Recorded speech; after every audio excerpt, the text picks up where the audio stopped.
And welcome in, ladies and gentlemen, to the next level broadcasting presentation in accordance with the NFHS Network and the MHSAA coverage of the state semifinal round here in East Lansing at the beautiful Jeff Ishbia Field at McLean Stadium. Charles Trail, you know this place quite well as you were a Spartan yourself. It is, as we like to say, even though it's a little bit muggy, a beautiful day for baseball.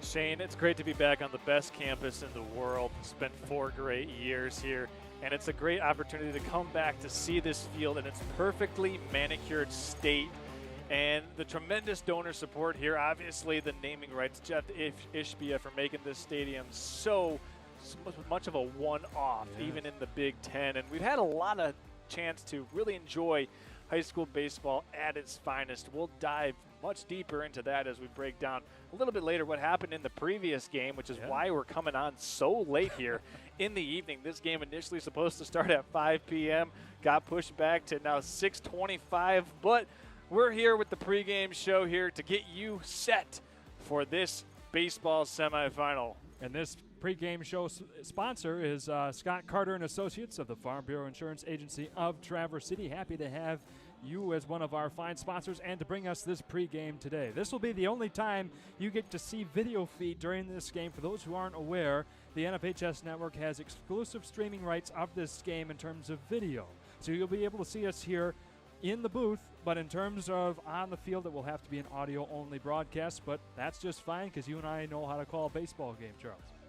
Well, I mean, it might be up to the listener or the viewer to determine that, Shane. I mean, we'll put that out to the people that are tuning in, how well we do calling a baseball game. Hopefully we're able to keep everyone entertained here.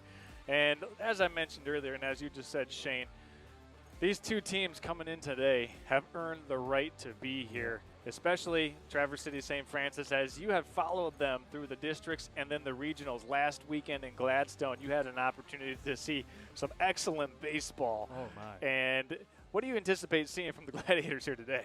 Well, I got to tell you, Charles, if all goes right, I think it'll be another strong offensive performance, even in the close game that they had against Sanford Meridian, which was their strongest opponent so far this offseason. That was an 11-10 win for St. Francis. For those of you who may remember, just back this past weekend, that was the closest game that St. Francis has played all playoffs long, and yet they still scored 11 runs. So I don't think they'll have any issue getting the bat to the ball throughout this game, especially led off by players like Sam Wildfong, who had a 3-run home run shot there in that very game against Sanford Meridian. Also, John St. Peter has been one of the most consistent batters I've seen so far in this lineup so far this playoffs, not the least of which was a 5 RBI day he had against Kalkaska in the district final, and he's been very consistent along the rest of the season so far in the postseason. So St. Francis is going to be another strong offensive effort. It'll just be a matter of whether they can keep the offense of what do we have here? Rochester, thank you.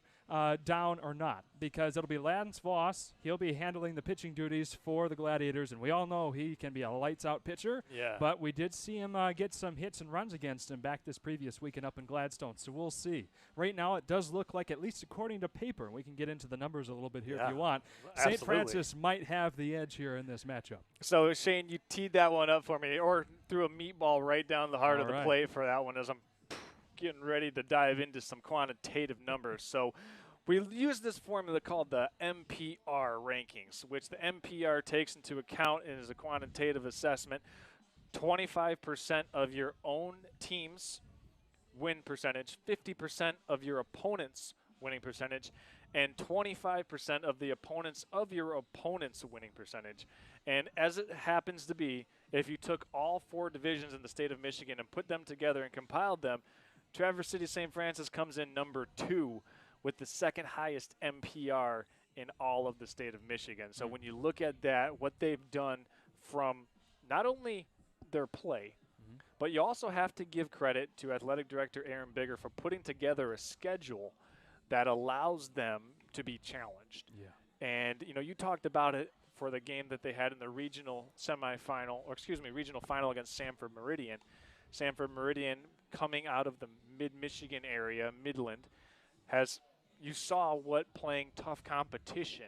And I think one could make the case that Sanford Meridian, probably the hardest opponent St. Francis has played all year long, and it certainly showed. And the Gladiators needed a triumphant come-from-behind 7th-inning victory to pull that one out of the fire. Yeah, no kidding. They were down 10-7 going into the bottom of that 7th inning, and then had a 4-run rally to get that 11-10 win. Now, one thing I do want to make mention of, so speaking of opponent win percentage, St. Francis coming into this during the regular season, their opponent win percentage in this, again, go to credit the St. Francis staff for putting this together, a .627 opponent record. Yeah. Now with Lutheran Northwest here, their opponent record coming into this was .433, but on the flip side of that coin, Lutheran has had a number of more mercy rule games than St. Francis has had. So both are very high offensive output teams. It's just St. Francis, as you and I have both mentioned now, definitely playing the stronger schedule. One of the downsides that the Gladiators have is that they're not in a conference, Shane. That is true. So when you're not in a conference, it's very easy to have games canceled on you due to weather or inclement circumstances due to weather. However, the opposite side of that, the positive side of not being in a conference, is you're free to schedule whoever you want to schedule. Now, just because the winning percentage for Rochester Hills is lower than Traverse City St. Francis, take that with a grain of salt because they are in a conference. Yeah. So they are forced by conference contracts to play the teams that are in their conference. So it's always important to not allow that number to deceive you, because both of these two teams this afternoon are going to bring it. And you mentioned just a moment ago as well the fact that they're able to schedule whoever they want despite cancellations. And that's one thing that has worked to St. Francis's favor as well, as they've played 5 more games than Northwest Lutheran has had so far this season as well. So that experience will help them as well. But, hey, Northwest Lutheran, just as we were saying, you play who you have to play, and you can't knock it for that. They've obviously done a fine job playing everybody in front of them to get to this point, 1 game away from the state championship. So St. Francis, no doubt, will have their hands full. Yeah, absolutely, Shane. So I'm just so excited to be back in the booth here at McLean Stadium at Jeff Ishbia Field. You know, the last time we were here, we were treated to a nail-biter. Oh, my gosh. Your Charlevoix Raiders back in 2024 made it to the semifinals and lost in the 7th inning. The 7th inning on the final pitch. It was 2 outs, 2 strikes, and just what looked to be a routine base hit right past third. Took an ugly hop, and we couldn't field it. And then the bases kept piling on from there, and it was a 1-run loss at the end of that one. So we're hoping, since we're back down here now, that history doesn't repeat itself and we get a much nicer ending to this game with St. Francis. I'll take a game of the same type of quality. However, if the I'm either way here, Shane. If we get a game that's that good, I'll take the chances on who comes out on top. By no means would I feel biased if we're treated to a game that is that spectacular. Sure. Not to be dismissed, not necessarily on the undercard of today's pregame show, but the storyline is St. Francis looking to go back-to-back as state championships, Shane. So they're 2 wins away from accomplishing a feat that not a lot of teams are able to do. It's so hard to win 1, let alone 2, in a game that features such high variance like baseball. Yeah. I mean, you want to talk about a game where one little thing changes the whole spectrum of the outcome. Because if a ball's foul or fair, if the wind is blowing one way versus, there's so many different outcomes that factor into how a baseball game turns out. It's so hard to repeat. And if they're able to pull that off, man, that would be special. Don't mind me as I wipe the sweat. I promise I'm not crying. This is a great moment, but it's not enough to make me cry yet. It's just a matter of the sweat. He's dry over here. I look like I just got out of the shower. But if St. Francis were to win this game, they've got 1 team left in front of them. And that'll be Kalamazoo Christian, who we watched, and that's one of the reasons why we're so far behind right now. Yeah. That game started 40 minutes late. Now we're about an hour and a half later than what we initially expected. But Kalamazoo Christian came out on top over Detroit Edison in a very close 6-5 game. It took some excellent fielding, including a double play, which is one of only 2 double plays I've seen this entire playoff stretch from all the teams I've watched in order to keep that lead in Kalamazoo Christian's favor. So St. Francis, if they can get past this game, they still have their word cut out for them in that championship, no doubt. Obviously, another storyline developing here in Division III. The final will be between private schools. That's true. So there's been a lot of different types of conversations going around the state and in other states being had about should districts and divisions be separated, public versus private schools, and the discussion continues to mount. And you see it more so in the smaller divisions. However, as I said, Division 3, one way or another, it will be an all-private school state championship game, which will be 11:30 on Saturday, this coming Saturday. So we're going to go ahead and step aside. This has been the Scott Carter and Associates pregame show here on Next Level Broadcasting. Charles Trail with Shane Smith. We've got the Gladiators and the Swordsmen coming up after this. Oh, my God.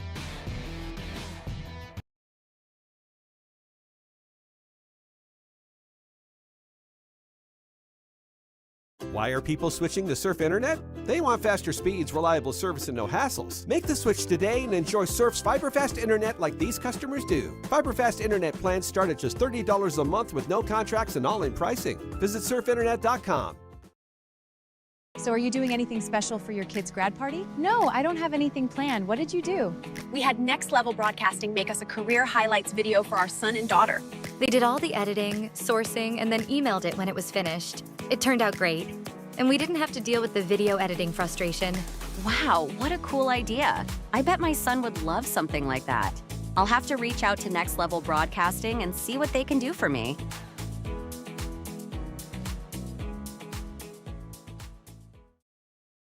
A Jimmy John's delivery for Meal Diamond. Meal Diamond, I got a Jimmy John's delivery. Rude. Meal Diamond. Looking for Meal Diamond. It's Jimmy John's delivery. Meal Diamond, I'm looking for Meal Diamond. Whoa. Hi, I may not be Meal Diamond, but I do have his Meal Diamond deal from Jimmy John's. Made with extra helmets, just the way Meal Diamond likes it. So good. So good, yes! So good! So good! So good! So huge! The Meal Diamond deal, now available at Jimmy John's. One of the many privileges of being an insurance agent with Farm Bureau Insurance was the ability to be at all of my son's basketball games. I loved watching him from middle school all the way up to varsity basketball. And now, I'm proud to continue that support for Gladiator basketball.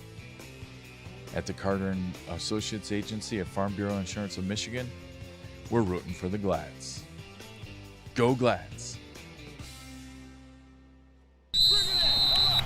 All right, guys, here's what we get.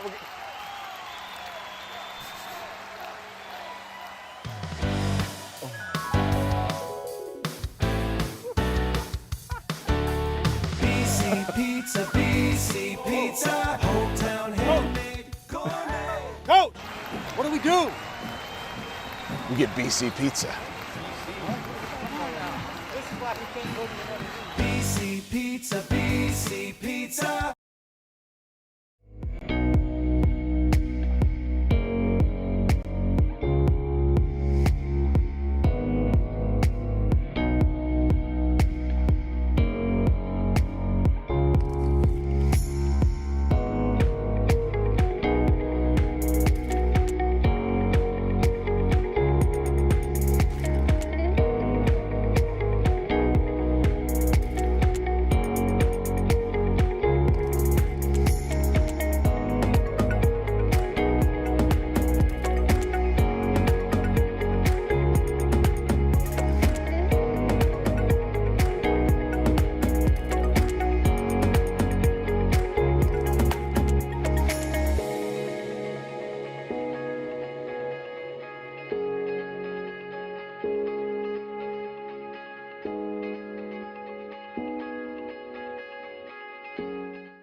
Welcome to Culver Meadows, Traverse City's premier family-owned senior living community specializing in dementia care. Here at Culver Meadows, we cultivate the perfect environment for your loved ones by combining our setting, scenery, and social interaction of our residents. We pride ourselves at being an extension of your own family here at Culver Meadows. Call 231-633-9430.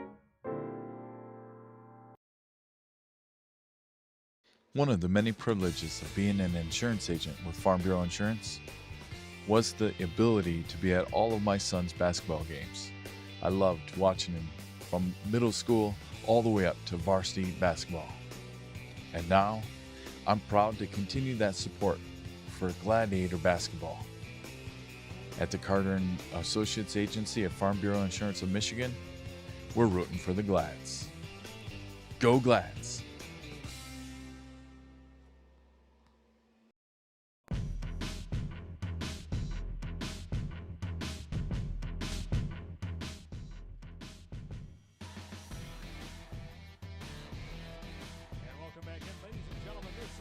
Scott Carter and Associates pregame show by also part of Farm Bureau Insurance. Shane Smith, Charles Strail. We've got Zach Ladis Kennedy running the 1s and 2s, and Mr. Derek Steele is handling some field side camera work. While we can't put the video feed live onto the broadcast, again, due to the NFHS and MHSAA copyright rules, we will be getting footage recorded during this game so we can make a series of highlight videos, social media clips, so on, after this game for some of the best plays. So we've got some great stuff coming for you, ladies and gentlemen, including, in just a few moments, the national anthem and the game getting underway, but we're going to introduce the lineup for St. Francis. We've got, at catcher, Colt Peterson. Coming up next, Mr. Tyler Thompson at shortstop. Followed behind him, Lance Voss starting at pitcher. Sam Wildfong at first base. Number 9, Braxton Lisinski. He's going to be at third base today. John St. Peter's going to be handling second base again. We've seen him make a number of good plays. Evan Bellinger is going to be the designated hitter for today as well. Alex Jetter handling business over there in right field. And we've got some interesting field things to talk about here in a moment. Coming up behind him is Ethan Daziak taking care of left field. Followed by the rest of the St. Francis squad. You got Jack Theory and Tyler Andrus, Jack Young, E. Young, Grady Jeffries, Jay McNowski, Boomer, and Peter Gallagher. And for the Rochester Hills Lutheran Northwest, we'll have the 1-2 battery combination of the Koba brothers. That's pitching and catching. We'll also have Hollis out in center field, Delaney playing second, Wilkes at shortstop, Primo at third, Goebel in left, and Hilagos in right. And the first baseman for the Crusaders will be Gerbider over at first base. As we have you right now on our screen, we're in the bottom of the screen for everybody tuning in here. Say hello, Shane. Hi, Mom, Charles. I'm on TV. Yeah, there you go. How about that? And we're going to step aside for the national anthem.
A beautiful a cappella rendition of the national anthem just went over the speakers, and we're about ready to get underway, Charles. But first, we want to talk about the field dimensions here a little bit, because this is something interesting that high schoolers don't have to deal with very often. For one thing, the dimensions are much longer than a high school typical outfield.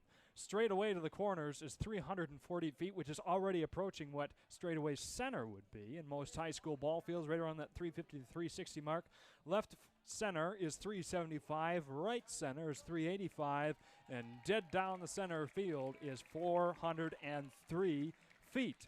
We've seen one hit in the previous game that we watched bounce off the wall, and that's been it. So it's going to be a tall task even for someone like Sam Wildfong, who's hit several home runs so far this season to get that distance, Charles. Well, yeah, Shane, you mentioned about the park expansions, going from a high school field to now a college field. It's almost like me after a long dinner at That's a Pizza.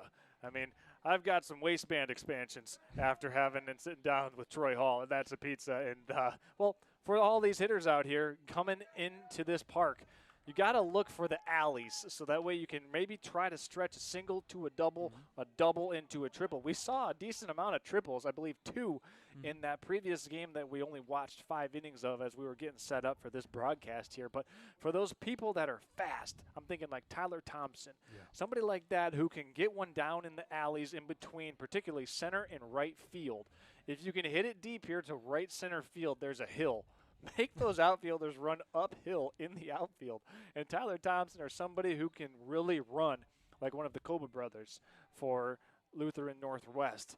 You can put it out there in the alleys, you're going to be in a track meet on the infield. So we'll keep that in mind here all game long, Shane. Yes, indeed. And we are going to get underway. Charles, perfect timing there. And again, as he mentioned, the hill runs from just to the right of dead center field all the way to the right field corner. And comparing to some of the players who have had to make it out there today, it is roughly 5 feet tall. So it's a pretty substantial field, or hill rather, at the very edge of the outfield. So we are going to get started with things with Haas coming up to bat now for Lutheran Northwest, the Crusaders. On the first offering, 64 miles an hour by Lance Voss. Already contact to get things underway. Haas will record a single. So first pitch swinging there. Haas got up to the plate. Shane, he obviously had his timing the way he wanted it. Didn't waste any time. And the Crusaders now with a man on first base looking to get jump-started here early in this first inning. So one thing that we'll add into the production today is Charles has a speedometer on his phone, so we'll be able to measure some of these pitches as Lance Voss throws one right down the middle for strike 1.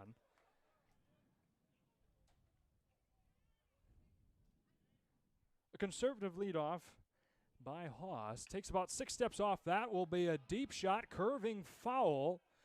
But a nice job there by Ethan Daziak to track that one down about 10 feet outside of the foul line for out number 1.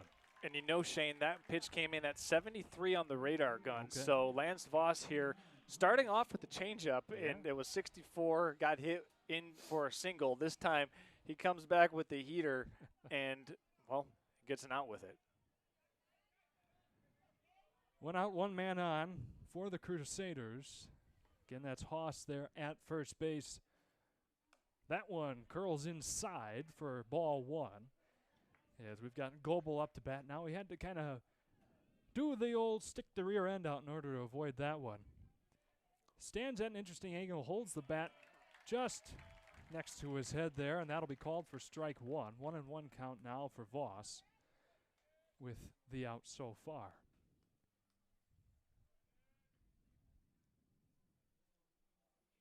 1-1, that'll be low and away for ball 2. Stadium quiet's right down here. We've got a good turnout between the two teams. Temperatures hovering right around 88 to 90 degrees, especially with the feels like getting a little bit over 90. So everybody here feeling the heat, and so is Goebel, let me tell you. Swing and a miss on that one makes it an even count at 2 apiece. Lance Voss delivering the heat once again. See if he can get his first strikeout of the day.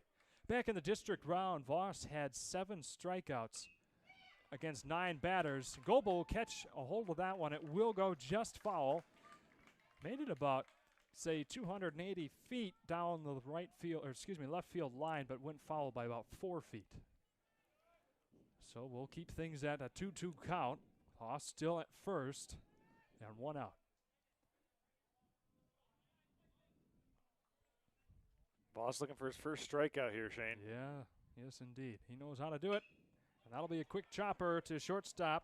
Tyler Thompson gets the throws offline to first, but gets the out at second. And here's something that they're doing on the errant throw. They're issuing a free 90-foot pass to Vogel, or excuse me, to Goebel, to get down to second base. So that one will go in as a fielder's choice at second, error 6, and advance the runner to second. Okay, well, so now we have a man in scoring position. Again, that's Goebel for the Crusaders, but 2 outs. Voss on the first pitch, that will be chopped foul, goes well behind home plate. That's Gerber Bear up to bat now.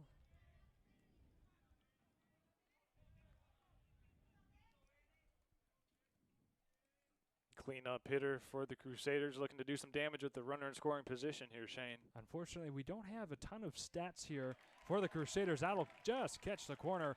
Called strike 2. As Voss works ahead in the count, 0-2. Not a 4-pace leadoff for Goebel. Not trying anything too flamboyant just yet. On the 0-2 from Voss, that'll be a high pop-up. Go to short center field, and the catch is made easily by Tommy Schaffler, who makes the run in. So through 4 batters, he got 2 men on technically. 1 guy was thrown out there at second, and that is that for the Crusaders. No score so far through the first inning. Top of St. Francis will be coming up to bat here in just a moment, Charles. Yeah, Shane, so obviously pretty good inning to start there for the – actually, I would say good inning for both teams. You had, obviously, Haas come up and get a leadoff single on the first pitch, and then you saw a little bit of everything. You saw an error there, maybe some jitters. But what you saw most importantly, if you were a Gladiator fan, is that Lance Voss looks like he's settled in on the mound. He didn't get any strikeouts there. He was just using his fielders to assist him. And if you're a Crusader fan, Rochester Hills Lutheran Northwest, they were able to put the bat on the ball. That was my exact point. If you're able to make contact, you're able to start timing those pitches a little bit better as you come, around to bat in the second or third time around the lineup. So we'll see, as the old adage goes, the game within the game of baseball, how these hitters adjust to each of the pitchers and the timing of the deliveries, whether it's from the windup or from the stretch. All 4 batters had contact there for Voss to face, and it is good for him. He can rely very well on his defensive efforts from the rest of his Gladiator teammates. I mean, very few errors. We did see the uncharacteristic throw to first was a little bit offline, but otherwise this team makes very few errors. So that's, if you can't get the strikeouts, hey, rely on the contact and your teammates to make the out. Thankfully, the chances of getting a home run is very low in this ballpark. So with the St. Francis outfield squad the way they are, you've got very capable players with Ethan Daziak, Tommy Schaffler, and Alex Jeter. They should be able to corral most fly balls. So here we are. We're going to begin St. Francis with their first man at the plate. Colt Peterson will be leading off today. He'll take that one low and away for ball 1.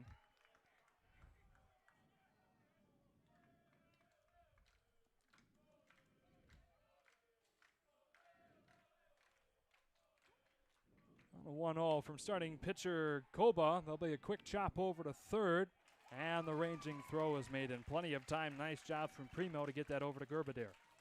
Yeah, a routine play by Primo. He didn't have to force that one at all. 1 hop right to his glove, maybe 2 steps to his left, and a nice toss over to Gerbadir to get the leadoff and speedy Peterson.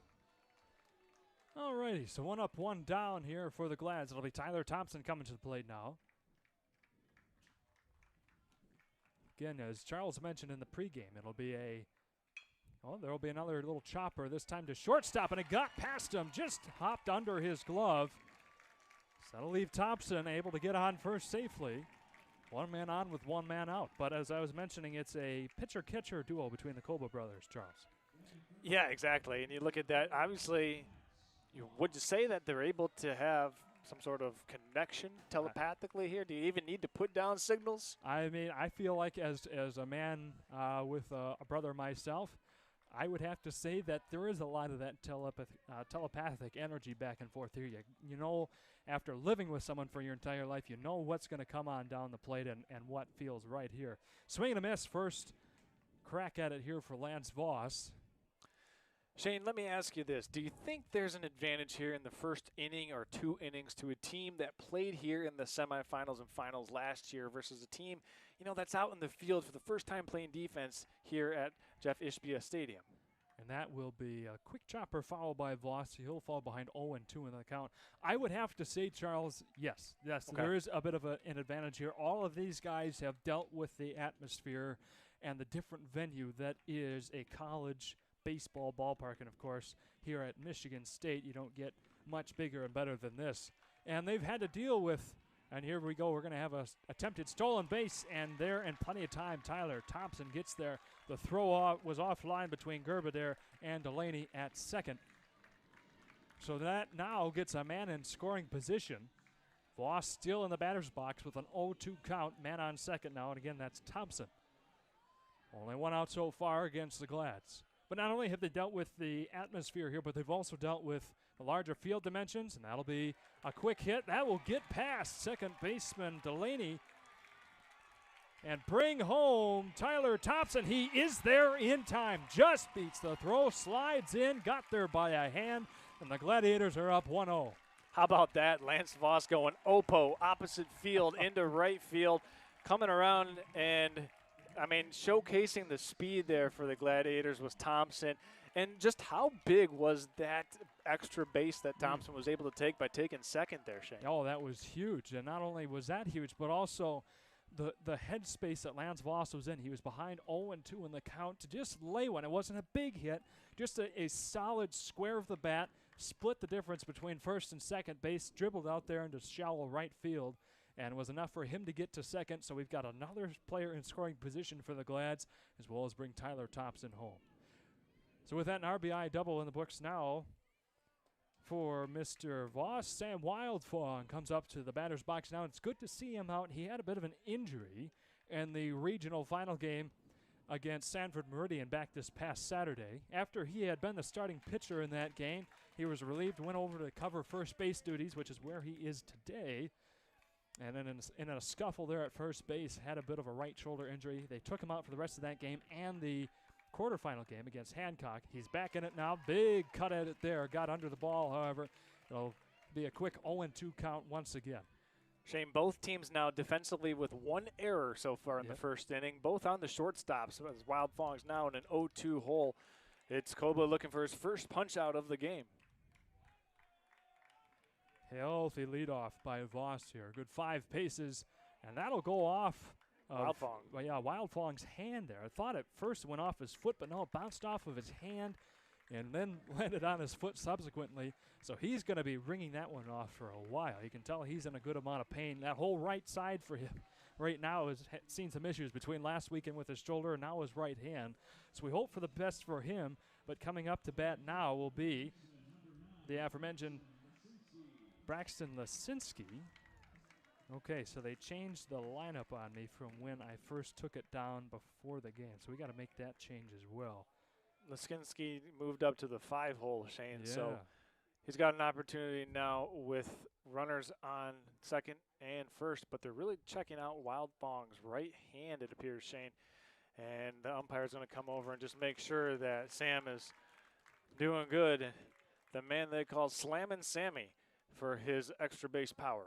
I can certainly understand why. I mean, Sam Wildfong, the hitting leader of the season for the Glads with a .526 batting average. He's also got 15 doubles, a triple, and 4 home runs to his tally so far this season. Strike one here against Braxton Lesinski. I suppose if you put up those kind of numbers, you get the nickname Slammin' Sammy. I would say so. And that will be a high pop-up well foul. That will get, thankfully that gentleman there had an umbrella. It deflected off of his umbrella, or else he would have had one straight to the noggin. As you like to call him, Charles, that would potentially have been a spectator eliminator. Yeah, absolutely. And umbrella is definitely the starter pack for this afternoon. Hot sun and then maybe some rain later on. Oh, a little bit more than maybe. Ladies and gentlemen, I do want to, that's a great point. As this game comes to an end,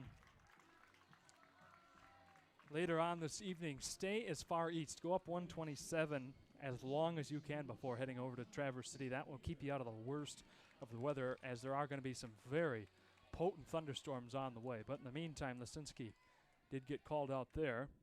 I didn't see, Charles, was that a strikeout? Yes, okay. First strikeout of the game for Koba. That's the first strikeout of the day for any team. And that will be a line drive.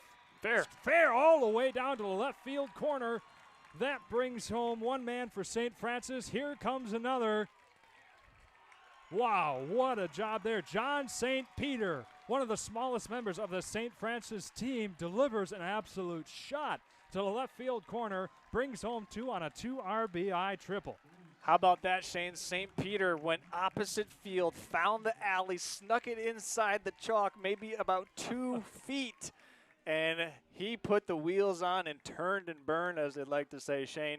Yes. And Sam Wildfong was going home all the way. No doubt about that one for John St. Peter. Just the freshman putting his prowess at the plate on display. St. Francis has a lot to look forward to with that young man, with the performance he's had this season, only being a freshman. Evan Bellinger, the designated hitter in the 7th spot, up to bat now, takes called strike 1. And also I want to mention 24 Jay Magnowski was the courtesy runner for Lance Voss out there on the diamond. Foul tip there from Bellinger makes this an 0-2 count. Pitcher Koba would certainly like to get out of this mess without scoring or creating any more damage for his team. So far, 3 runs have crossed the plate for St. Francis in the bottom of the first alone. On the 0-2, that one will be right to the second baseman, Delaney. Takes an ugly hop, but he does get it over to Gerbadair in time. That'll be out number 3. So Charles, with that, 1 inning of play in the books. St. Francis up 3 with some great hitting so far from the Glads. Absolutely, a great bottom of the first inning for St. Francis after they may have shown some nerves in the top half of the first inning. They came out here, and obviously you got to look at the opposite field hitting for the Gladiators. One by Lance Voss with a single RBI into right field, and then St. Peter with a 2 RBI triple going down the left field line. That was a thing of beauty. So with that, we're going to step aside and come back in 30 seconds after this here on Next Level Broadcasting.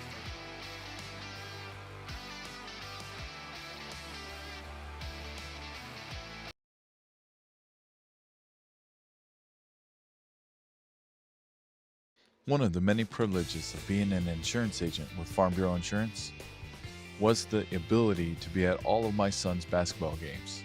I loved watching him from middle school all the way up to varsity basketball. And now, I'm proud to continue that support for Gladiator basketball. At the Carter & Associates Agency of Farm Bureau Insurance of Michigan, we're rooting for the Glads. Go Glads!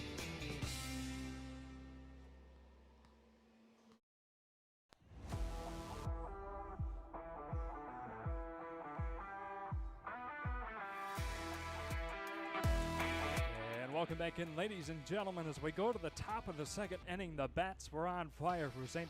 Francis. Made it through 7 batters in the opening inning, and yet a couple of great hits, not the least of which, as we were talking about, the John St. Peter shot to the left field corner, brought home 2 runners, and of course you had a nice chopper right between first and second earlier on for Voss as well. So 2 great hits and some great base running so far to begin this game for the Glads. They go up 3-0.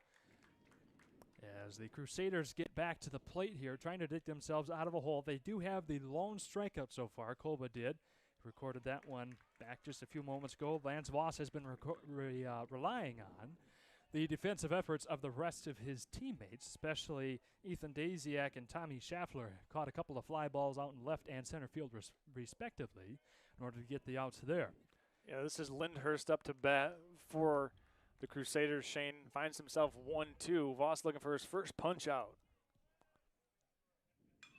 Well, that'll be another hit deep to right field. That one will be bouncing all the way up the hill. This could easily be at least a triple. Center fielder Scheffler making the throw. And that will indeed be a triple for Mr. Lindhurst, the designated hitter for the Crusaders. Shane, I don't want to toot my own horn, but in our pregame show I said any hitter who's going to have speed and find the alleys here, whether it's to right center or left center or down the lines, could be able to stretch those into doubles, maybe even triples.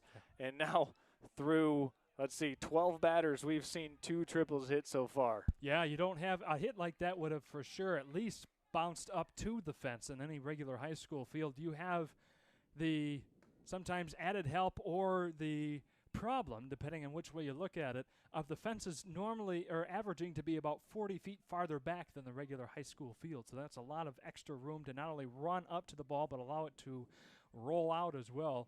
And we saw that right there with Lindhurst delivering a beauty for that triple.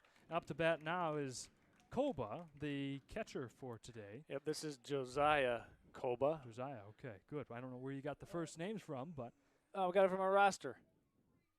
Oh, yeah, I forgot. You put that up right there in front of our noses. How about that? No wonder why I didn't see it. It's right in front of me. All right, 1-1 count now for Josiah Koba. Thank you. Another bunt attempt. That one stayed fair for about 15 feet, then slowly dribbled foul, trying to, of course, advance Lindhurst home. So this is a very important sequence right now for Rochester Hills Lutheran Northwest, because you have the leadoff man on third base, no outs, and Koba has 1-2 count, but he's likely not going to be squaring to bunt here. So let's see if he's swinging away and how the Gladiators want to play it now with third baseman right on the grass and Lisinski. Yes, Lance Voss still looking for his first strikeout. Can he get it here? Nope, that'll be low and away. Nice job, though, by Colt Peterson keeping it in front of him, however. So it'll be a 2-2 count. Voss looking for his first strikeout, and this would be a pretty primo time to have it come. No out so far with a man on third base. Again, that's Lindhurst. And the 2-2 swing and a miss. First strikeout of the day for Lance Voss. Just as you said, Charles, coming at a wonderful time for the Glads. Yeah, the fastball there by Voss, he showcased it, and he got into a favorable 1-2 count. The bunts by Koba, he wasn't able to put him down. And when you get down against a pitcher like Lance Voss, who's still trying to find his rhythm, I think, Shane, let's see if that strikeout gets him on track. Ethan Wilkes up to bat now for the Glads. He's batting in the 7 spot. The 6 spot. That will get right up the center here, bounced off both the pitcher's mound and second base. So that'll bring home Lindhurst for the first run of the game for the Crusaders. Mark that as an RBI single for Mr. Ethan Wilkes. Nice piece of hitting there. Shane, I don't know if it's a specific game plan, but a lot of these hitters for Rochester Hills Lutheran Northwest are attacking the first pitch that they see. We saw the very first hitter come up, swing on the first pitch, and that was a first pitch hit for the RBI there by Wilkes. And that's something fairly new for the Glads as well. Through the playoffs that I have watched, is that one hits the dirt and gets past Peterson, and that will allow Wilkes to safely get over to second. That's something that the Glads have not seen much of so far in this postseason play. There's been not a whole lot of attacking on the first pitch from other teams. A lot of them have been of a little bit lesser talent-wise than what we're seeing here from the Lutheran Northwest Crusaders. Hence why St. Francis is playing them in the state semifinal. So again, we've got another runner here in scoring position, and that is Wilkes. He stole the base over to second after the pass ball there by Colt Peterson. That'll be chopped foul. Be a 1-1 count coming up for Mr. Delaney now. That is Griffin Delaney for Lutheran Northwest. Be a 1-1 count with an out and a man on here for the Crusaders. Everybody settled in here, nice and quiet ballpark, waiting to see what Voss can deliver. On the 1-1. Chop right to third. Instead, the throw will be made over to first. Get the easy out there. And so that'll be 2 outs now for the Glads. And a nice job by third baseman Braxton Lisinski to look back the runner to second base. Yes. He quickly fielded it and then just kind of gave him like a mean look, a stare down, if you will, and then threw a seed over to Sam Wildfung at first base. Put out goes 5-3. Alrighty, chance here for the Glads to get out of this inning with only 1 run allowed. That catches the inside upper corner for strike 1. That was close. Hilligos even had to back out of the way of that one a little bit. Whistled right by on Jack Hilligos there. Up to bat now. He is in the 8th spot today. Checks up on that one. Be a 1-1 count here. Again, Griffin Delaney there at second. Shane, this at-bat can really turn how this game feels within the first 2 innings. Big feather in St. Francis's cap if they can quell a 2-run. Oh my gosh, a nice job there getting down on the ball from shortstop Tyler Thompson. Wow, he saved a run, yes, Shane. Indeed. He could not get the throw anywhere in time, but kept everybody within the bases here. So it'll be runners at the corners now for the Crusaders with the number 9 hitter. Primo. Yes, Primo, and he is Landon Primo. There we are. I got to say, that was a very athletic play by Thompson just to be able to knock that ball down, Shane. Well-deserved dirt stain all across his jersey after falling on that one. It looked like it was going to be another one that sneaks right up the middle between the catcher's mound, or excuse me, the pitcher's mound and second base there, but once again, Thompson diving down on it. Runners at the corners with 2 outs. Voss looking to make his first offering here to Primo. And that was a Primo of a strike right there for strike 1. You were waiting on that one, weren't you? I was.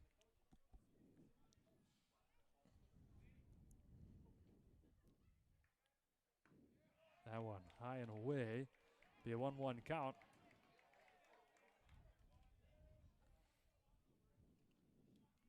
Yeah, right now for St. Francis, Lisinski playing right near in on the grass.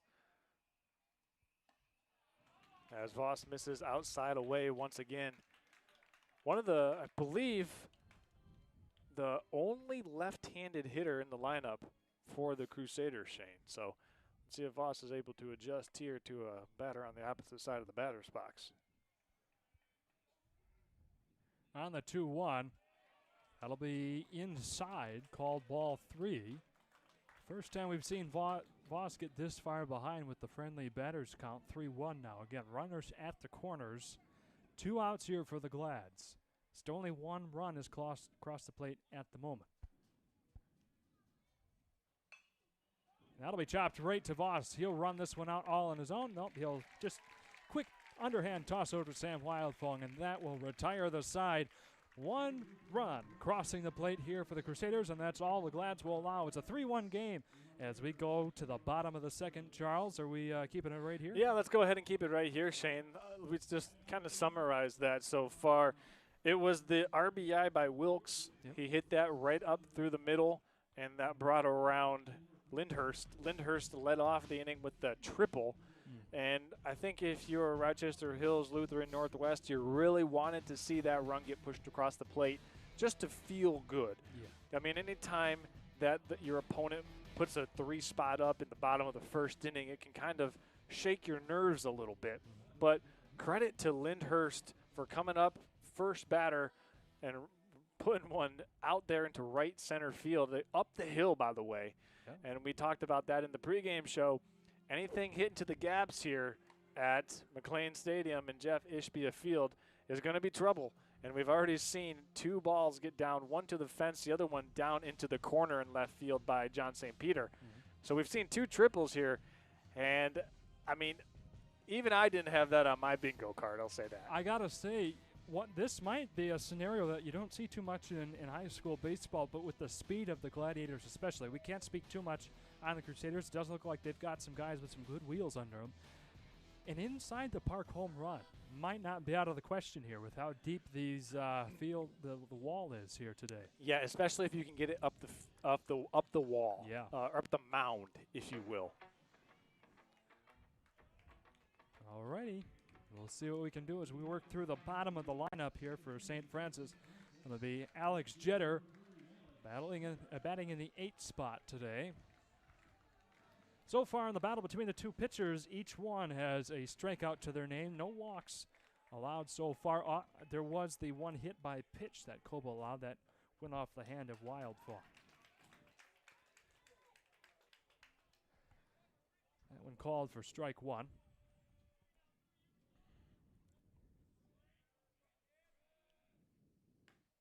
You know, what's interesting, Shane, here is they appeal down to third base, and it's called a ball.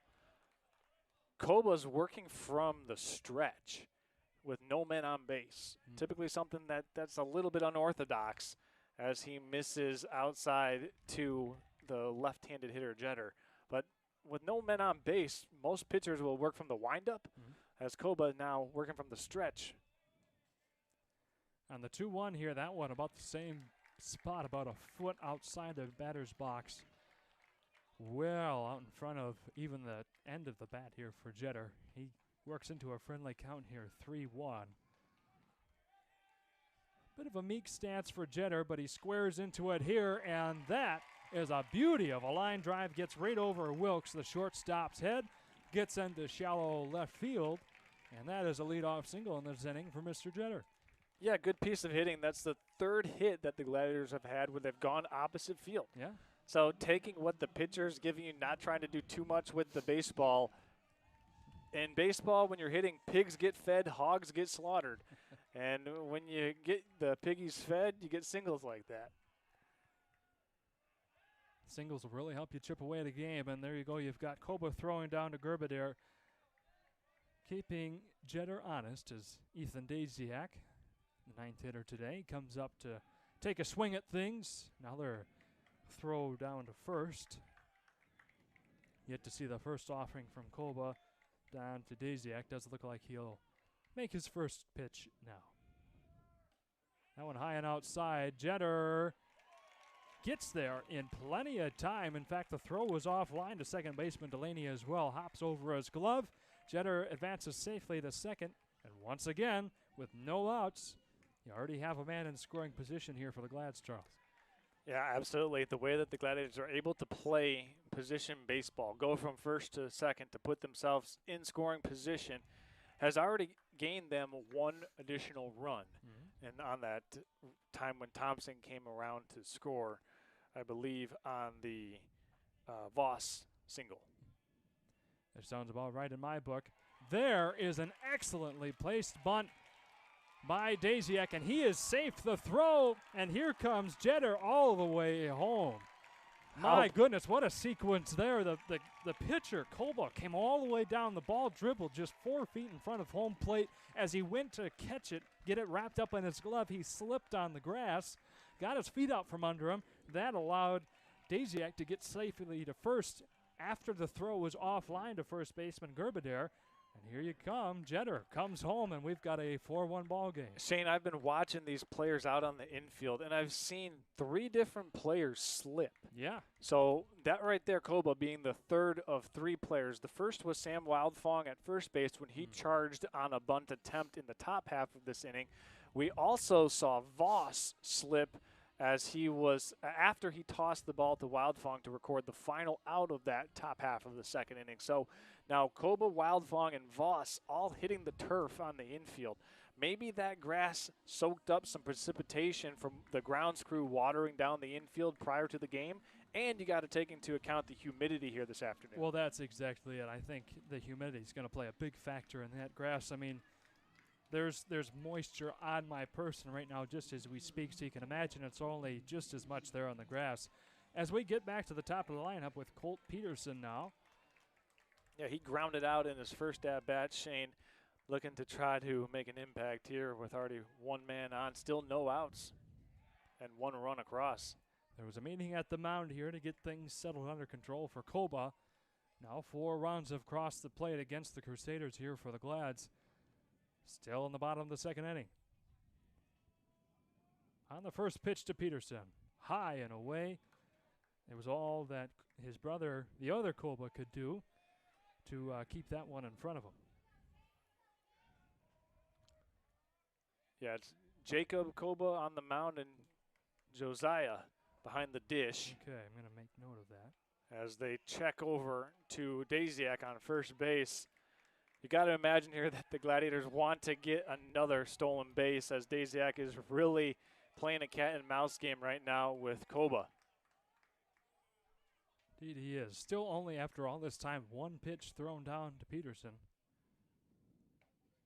There it is. That'll be away for a ball. Must have been just above the strike zone. It looked pretty good down the middle from here, but just a little bit high. Well, Shane, there's a different size strike zone for each hitter, right? So, yep. You know, the smaller stature hitters get a little bit of more wiggle room when that strike zone condenses. Yeah, for sure. Well, Peterson gets well ahead in the count now. The first time this game, we've seen a 3-0 count. See if Koba can work himself out of this jam. And that's going to be ball 4. I tell you what, I will say this on behalf of Peterson. He has a very good eye. I think there's 2 or 3 pitches in there that I would have screwed myself into the dirt taking a swing at. I think I could say the very same thing for myself, especially that called ball 3. I think I would have taken a big hack at that one. All right, so you got runners on first and second now. Still nobody out. Tyler Thompson comes up to bat. 382 batting average on the season, 28 RBIs, and hits for a little bit of power, 3 doubles so far. Yeah, he reached on an error in the first inning. Shane came around to score on that Lance Voss single. Still only 1 error, but Thompson's going to score to bunt. Oh, another excellently placed one. This one gets a little bit farther along to the pitcher's mound, and it looks to be first baseman Gerbaudet was not able to keep his foot on first base as the throw was made, so that will be Mr. Thompson getting safely on to first, and we've got the bases loaded with no outs, Charles. And Shane, that wasn't Gerbaudet on first base. It was the bunt, so Gerbaudet had actually come in to field the pitch. It was the second baseman who came over to cover first base for him, Delaney, number 2, and he was pulled off of the base. And an unfortunate situation for the Crusaders, as the Gladiators now have the bases juiced. Second error of the game for the Crusaders. Lance Voss takes a swing at that one, goes foul.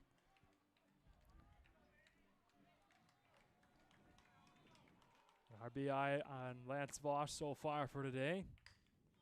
That one will get into the glove of the pitcher. Oh my, we got a collision there at first base.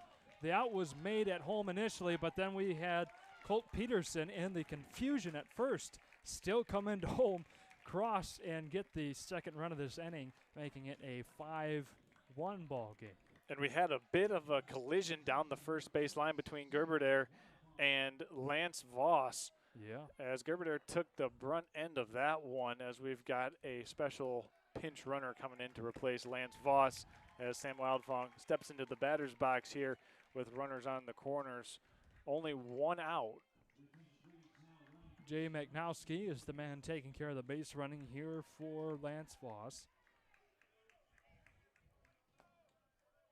To bat, Sam Wildfong, the heavy hitter here. He's got 2 runners on base, 1 in scoring position. He'll call time here. Everybody gets settled back in. 5-1 ball game. The bottom of the second. That'll be called ball 1. Shane, I'm not sure if the scoreboard is mistaken here. That's what I was wondering. Did they not get the force out at home plate on that previous? They did, okay. yeah, because there was only 1 run added, 2 people crossed. They did get the force out at home. Somebody will have to make that adjustment. So we had our scoreboard right, but the operator here at McLean Stadium must have went and got a water during that exchange. I guess so. Because the first runner was out. The second runner was the one that came around to score. Yes. And a screamer into the net off of Sam Wildfong's bat. Goes to 1-1 on the count. There it is. They just added the out on the board. I kept looking at that, and I'm like, I know he got out, right? Yeah, it was a force out. I mean, it was clear as day. Woo. Sam Wildfong had to get out of the way of that one again, but coming home, no problem there as he's in standing. Tyler Thompson crosses the plate, and we quickly get up to a 5-run lead now for the Glads. It's now a score of 6-1. as Jay McNowski also safely had advanced to second for Lance Voss. Again, he's a courtesy runner.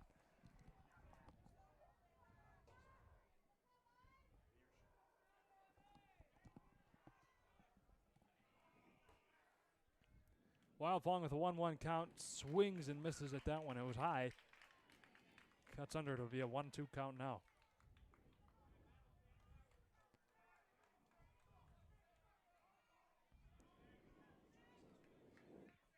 Five-pace leadoff by McNowski. That one drops right in front of center fielder Haas. Could not get there in time. He might have even been a little hesitant there. And the throw to home also gets right past Josiah Koba. And that will bring home Jay McNowski for run number 7 of the game for the Glads. And the carts are starting, or the wheels on the cart are starting to wobble big time here for the Crusaders. Yeah, going back to that hit, Shane, it was Sam Wildfong who laced that one into center field, and Haas was kind of in between hops. Yeah. He was tracking it all the way, but he didn't want to go and try to make too aggressive of a play, allowed it to drop in front of him, and then threw it in, and it took a strange hop on the inner infield, and that's how it got by catcher Josiah Koba and allowed McNowski to come around and score all the way from, I believe, second. All right, so we have a pitching change now. We got to read his number, the black on black jerseys in front of us. But in the meantime, while we figure that out, we want to thank one of our fine sponsors, Culver Meadows of Traverse City. This pitching change is brought to you by Culver Meadows. When life puts you in a jam, just like the Crusaders have gotten themselves into so far this game, Culver Meadows comes in relief for your loved ones. Exactly. We want to thank our fine friends at Culver Meadows Retirement and Early Dementia Home for all the things that they do for the families that they impact and how they're able to serve those families dealing with those types of trying scenarios. That's Culver Meadows in Traverse City, proud sponsor of our pitching change here this evening. Shane, it's shaping up to be a beautiful evening as the temperature has kind of calmed down a little bit. Maybe for you, I'm still looking sitting at here your like forehead. in a swimming pool. I'm looking at your forehead, and we don't have the same type No, we do of not. Heat resistance? Yeah, no. The heat shield, you've re-entered the atmosphere. Yes, I have for How sure. about that? I can confidently say that if I were to compare myself to an animal, I am a polar bear. I do not do well here in this heat, that's for sure. Charles over here looking cool as a cucumber. I'm a little envious right now, but hey, we all have our strengths and weaknesses, I suppose, and heat resistance is your strength. Well, we're going to get back into things here for the Crusaders after their new pitcher is warmed up. Still looking to see exactly what his number is so we can make the change here. Again, black on black jerseys for the Crusaders does not lend itself well to number recognition. Charles is going to pull out the super zoom so we can find out. In the meantime, runner in scoring position at second base is Sam Wildfong. Still only one out. It's a 7-1, 6-run ball game. As that one comes in for strike one. Shane, the final stat line for Koba goes 6 earned runs, 1 K through 1 1/3 innings pitched. Okay. Lisinski lays the bat on it again. A throw waiting for the official call. There it is. From shortstop Wilkes over to first baseman Gerbedair was in time. Takes care of the side. Oh, no, that's only the second out. My apologies for St. Francis. So that ground out from Braxton Lisinski will advance Sam Wildfong over to third. And the dangerous hitter of the night here, John St. Peter, comes up to bat with Sam Wildfong only 85 feet away currently with the leadoff he has. St. Peter will take that one off the elbow guard. Gets over to first, and once again we have runners on the corners with the designated hitter Bellinger up to bat now. And Shane, the adjustment coming into pitch right now for the Crusaders is Ethan Wilkes. Ethan Wilkes, okay. Very good, thank you.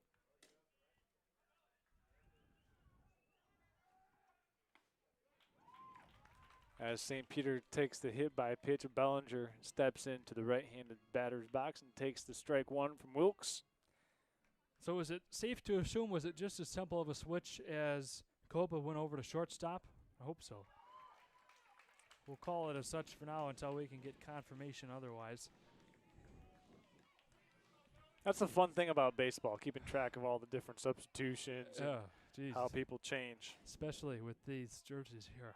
You know what, Crusaders, I'm a fan of black and red, as that's going to be a high pop fly to deep center. That'll go about 350 feet, but the catch is made nicely by center fielder Haas. So with that, that finally does retire the side for St. Francis. They score 4 more runs. They'll make it a 7-1 ball game. As we switch sides here, we go to the top of the third. We're going to step aside for another commercial break and be back on the other side of this from our sponsors. Stay tuned.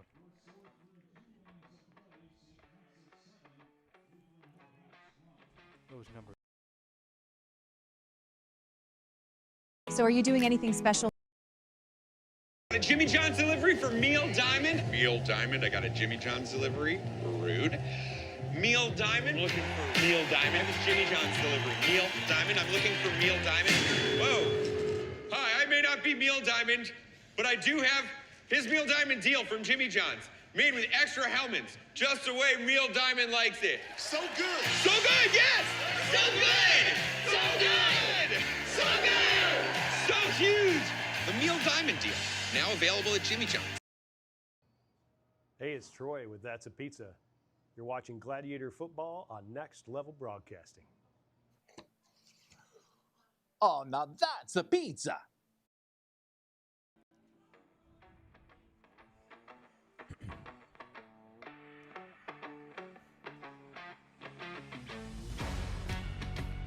Alrighty, welcome back in, ladies and gentlemen. The top of the third we go. St. Francis of Traverse City taking on the Lutheran Northwest Crusaders. Shane Smith, Charles Strail on the call for you today with Next Level Broadcasting. Charles, you mentioned it so eloquently just a moment ago. St. Francis really opened up the can of worms in that inning, made this a 6-run lead. Yeah, against a team, as I said earlier, ranked number 2 in overall MPR in the state of Michigan. That's all divisions. Yeah.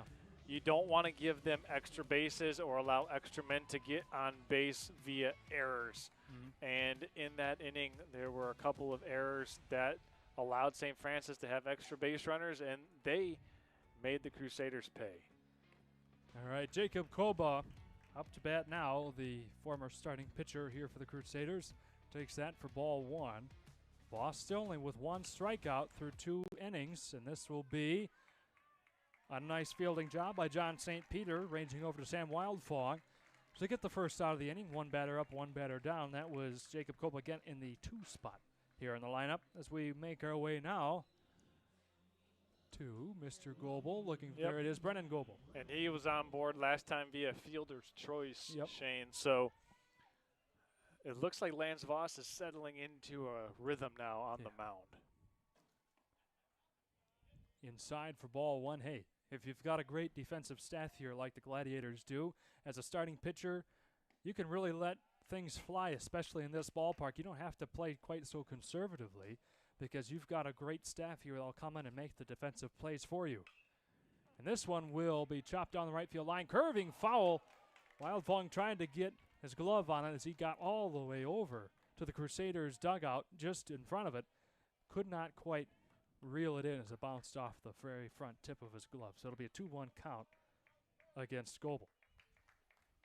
Shane, you know what's interesting is both of these teams had forfeit wins in the quarterfinals, Mercy Rule wins.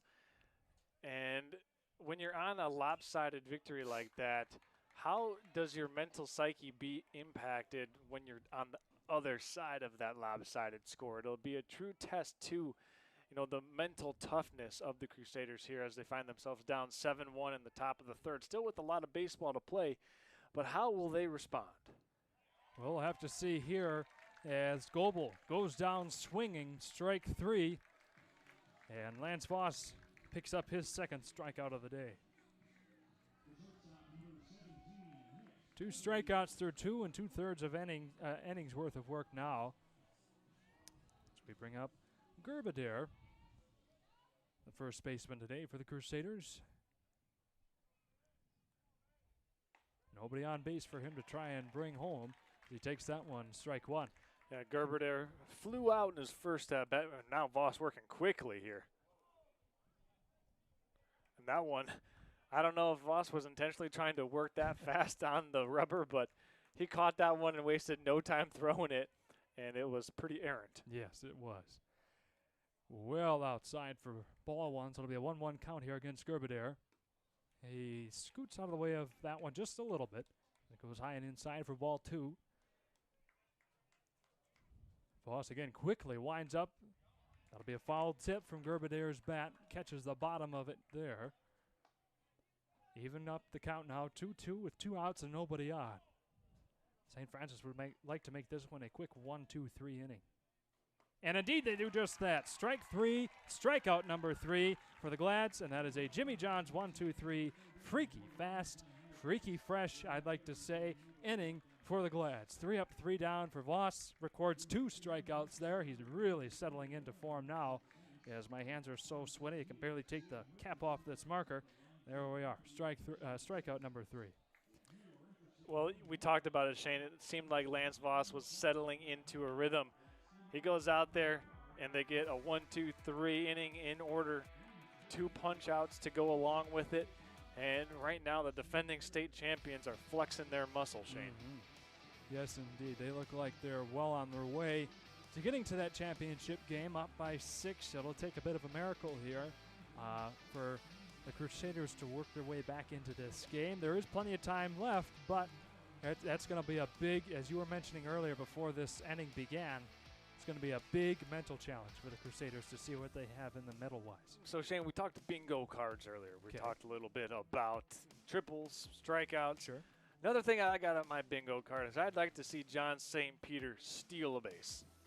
Well, I think that's a very realistic thing to cover up on your bingo card at some point. He's probably, I think, the best man on this squad in terms of stealing bases all season long. Yeah, I mean, I just think that when you get a combined collaborative effort from every single player, I mean, not only is he a freshman, but he's got a 2 RBI triple. Yeah. What else can he do? I just am so almost puzzled at how someone this young can compete on a team that's competing for a back-to-back state championship as a freshman. Yeah. Come out here and show no signs of immaturity, no signs of like being intimidated by the moment. Right. And in the bottom of the first inning, lace one down the left field line for a 2 RBI triple. It's incredible to see the older mentality of John St. Peter. He was not with this team, obviously, last year when they made the state championship run, so he has no idea what any of this feels like, and he has stepped in time and time again, all postseason long from the games that I have covered for the Glads, doing an excellent job in the batter's box. And Alex Jeter up to bat now, the 8-hitter in the lineup, takes a 72-mile-an-hour fastball for strike 1. Wilkes coming from shortstop here with some heat. And Jeter will pull back on the bunt attempt, but it'll still be called for strike 2 now. Yeah, change up there. And Wilkes trying to get his first strikeout. Well, Jeter will keep this alive. See at least 4 pitches here as he just takes a little bit of a hack at that one. Goes over towards the St. Francis dugout foul. Still 0-2 count.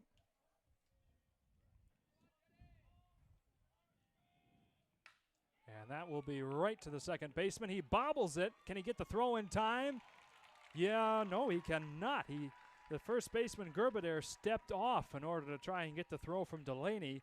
So that will allow Jeter to get safely to first. Yet another base runner, leadoff base runner here for the Glads with no outs. As Ethan Daziak comes up into the box once again. Last time Daziak was up, he put down an unbelievable bunt chain for an RBI. Credited him with a hit on that last at-bat as well. It was a beauty. And the throw down to first, safe just by a hair. Nice job getting back there, Alex Jeter. The throw was right on the money from pitcher Wilkes over to Gerberdare. We'll see that again.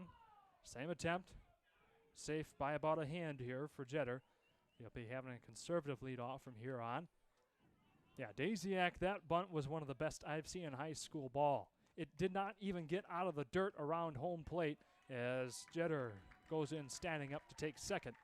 It only traveled about 4 feet in front of home plate, and the attempt from Jackson Kolba to try and field it and make the throw to first, he slipped up on the grass, and that's what allowed Daisiak to get to first safely. That'll be called strike one, so it'll be 1-1 count here against Daisiak. Once again, Jeter safely over to second off the stolen base just a moment ago.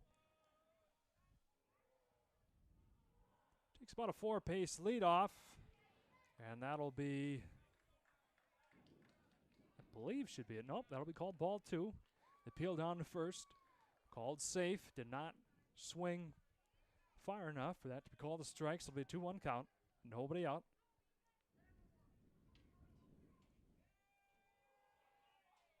Daisiak calls time here.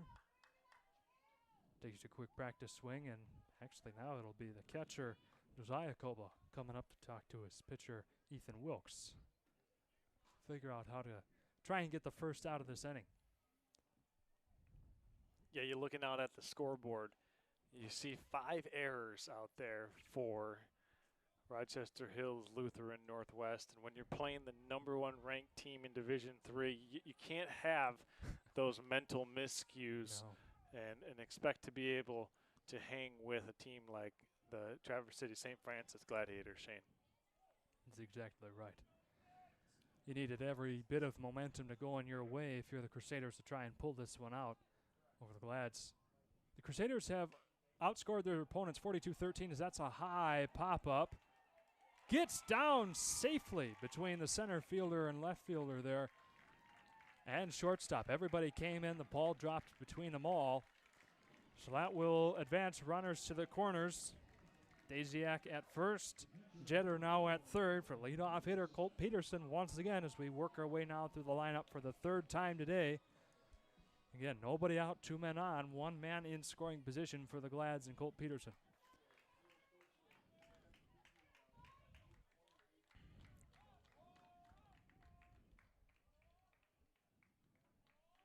Clouds starting to filter in as the approaching storm works its way across Lake Michigan as Ethan Daisiak takes second standing up.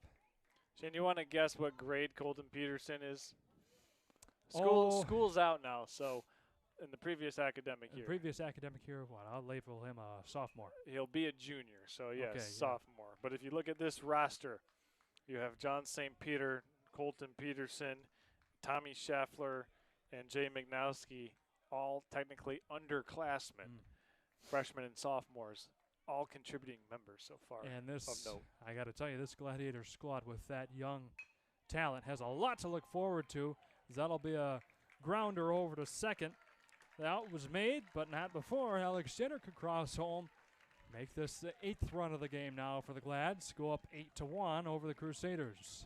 Yeah, so Peterson gets the job done. Just puts a single, or excuse me, not a single.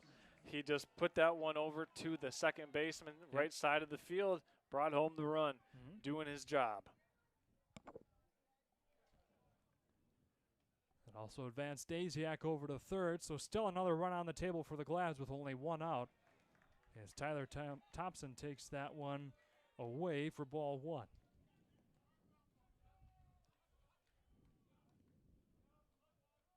On the 1-0.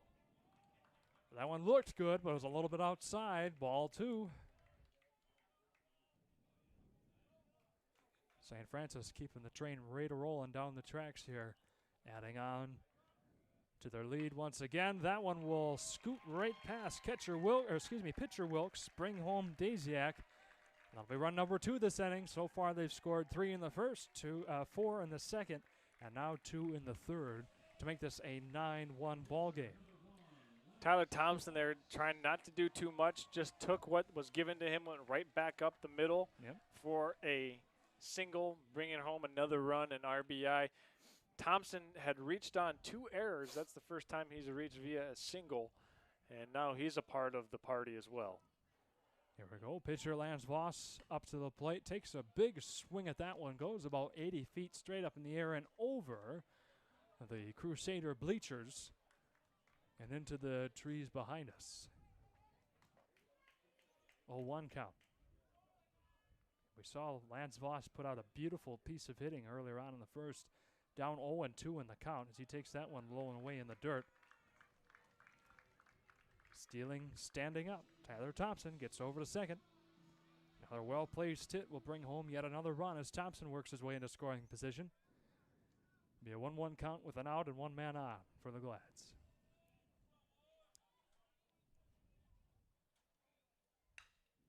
That one will be chopped.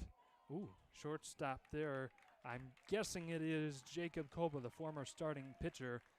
Kept it in front of him, but it did take a little bit of an ugly bounce over to second, so that'll keep everyone where they are at. Voss advances safely to first.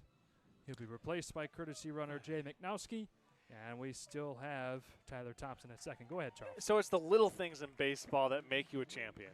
Sure. And right there, Tyler Thompson knew exactly that that was a relatively routine play for Koba.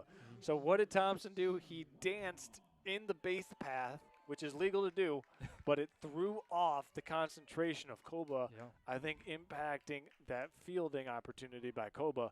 And it's just those little things that you can do to just make your opponent uncomfortable, throwing off of their rhythm, and thus making them beat themselves. Hey, well, worked for the Glads as Sam Wildflong steps into the batter's box now. Had a healthy look at a swing, wanted to, but he's now taken 2 straight balls. Good eyes there. So he is ahead in the count 2-0 with 2 men on. Only 1 man out for the Glads. Again, the mercy rule applies. If you're up by 15 runs by the 4th inning, that will be the end of the game. So far, the Glads are up by 8 with 1 out here in the 3rd. And if it's by 10 runs in the 5th, that will also end the game.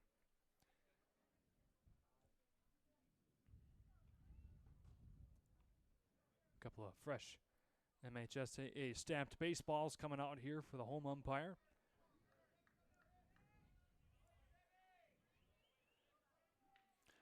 Sam Wildfong now in his 4th plate appearance. Shane has been hit by a pitch and has 2 singles. Okay.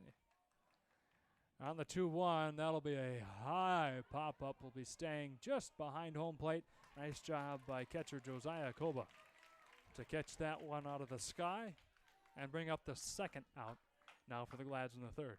Yeah, the first time they've been able to retire Wildfong, and he just missed that one, Shane, as it was popped straight up. Good job by Koba to flip off the headgear and go track that one down in the sky. Right now, blue skies, so pretty easy visually to track the ball. If there were some more cloud cover, it would be a tough task for these fielders to find them. Yeah, that's going to be coming in about 15 minutes, the first cloud, so that will inhibit some of the abilities here from those pop-ups. As Braxton Lisinski comes up to the plate now, he had to duck out of the way of that wild pitch for a 1-0 count now. 2 runners on base, 2 outs here for the Glads. 2 runs scored so far this inning. And the steal down to 3rd is good. Tyler Thompson gets there safely, as well as Jay McNowski in place of Sam Wildfong. So now there's runners in 2nd and 3rd. A 1-1 count now for Lisinski. 2 outs still. And the coordination of the Gladiators on full display there, Shane. It was a double steal. Yeah. And the Crusaders tried to get the lead runner, but it ultimately allowed both runners to move up 90 feet. That one low and away. 2-1 count. So far, without any question whatsoever, St. Francis's biggest opponent this entire postseason, which this is now the 6th game they've played in. On the 2-1, that'll be high and away for ball 3, has been Sanford Meridian. That was an 11-10 game. Otherwise, aside from that game, St. Francis has outscored, including that game, their opponents 60-10. If you take away the 11 runs by St. Francis and the 10 allowed by Sanford Meridian, 49-10 outside of that one game.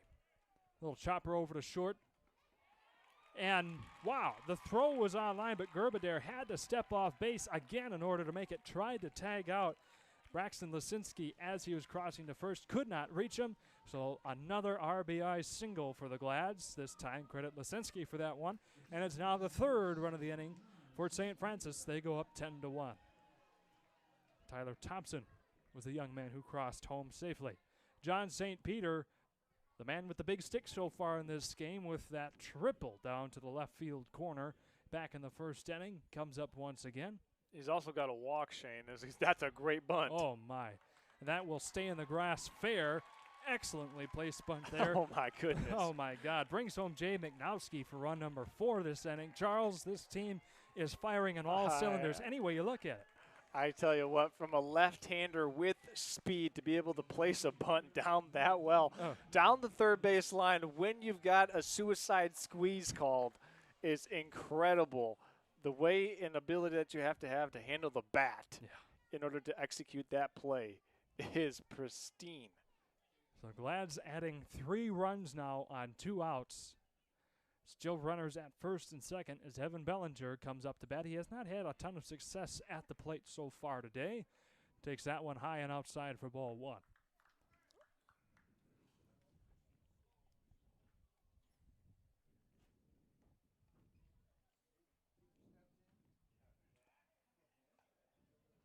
The throw down over to second there, keeping everybody at bay. Lisinski sliding back in safely with plenty of time. Takes a good 6-pace leadoff here.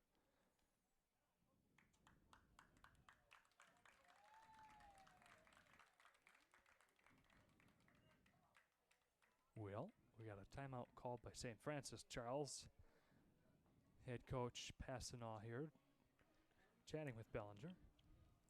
Yeah, Shane, I really don't know what they'd be talking about here in a 1-ball, no-strike count. They do have 2 outs. Yep. I mean, if you want to take a timeout to tell the batter to hit one over the fence, have fun with it. That's some great coaching. Yeah.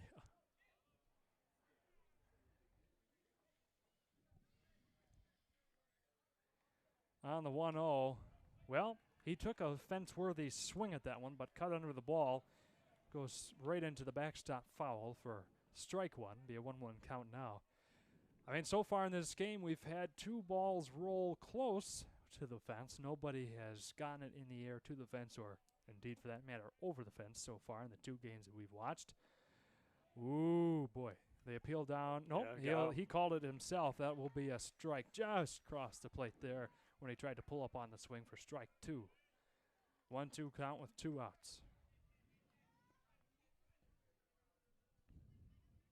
Bellinger lays the barrel on that one. Will it drop safely? Nope. Nice job there.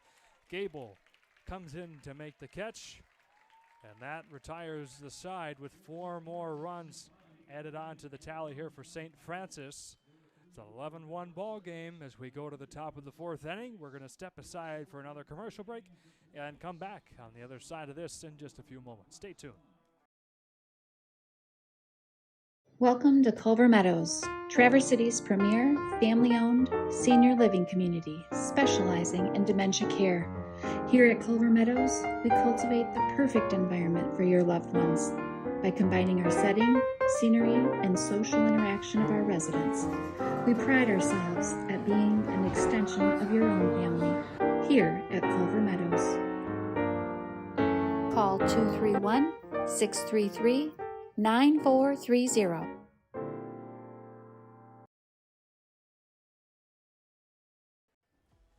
Space Cadet.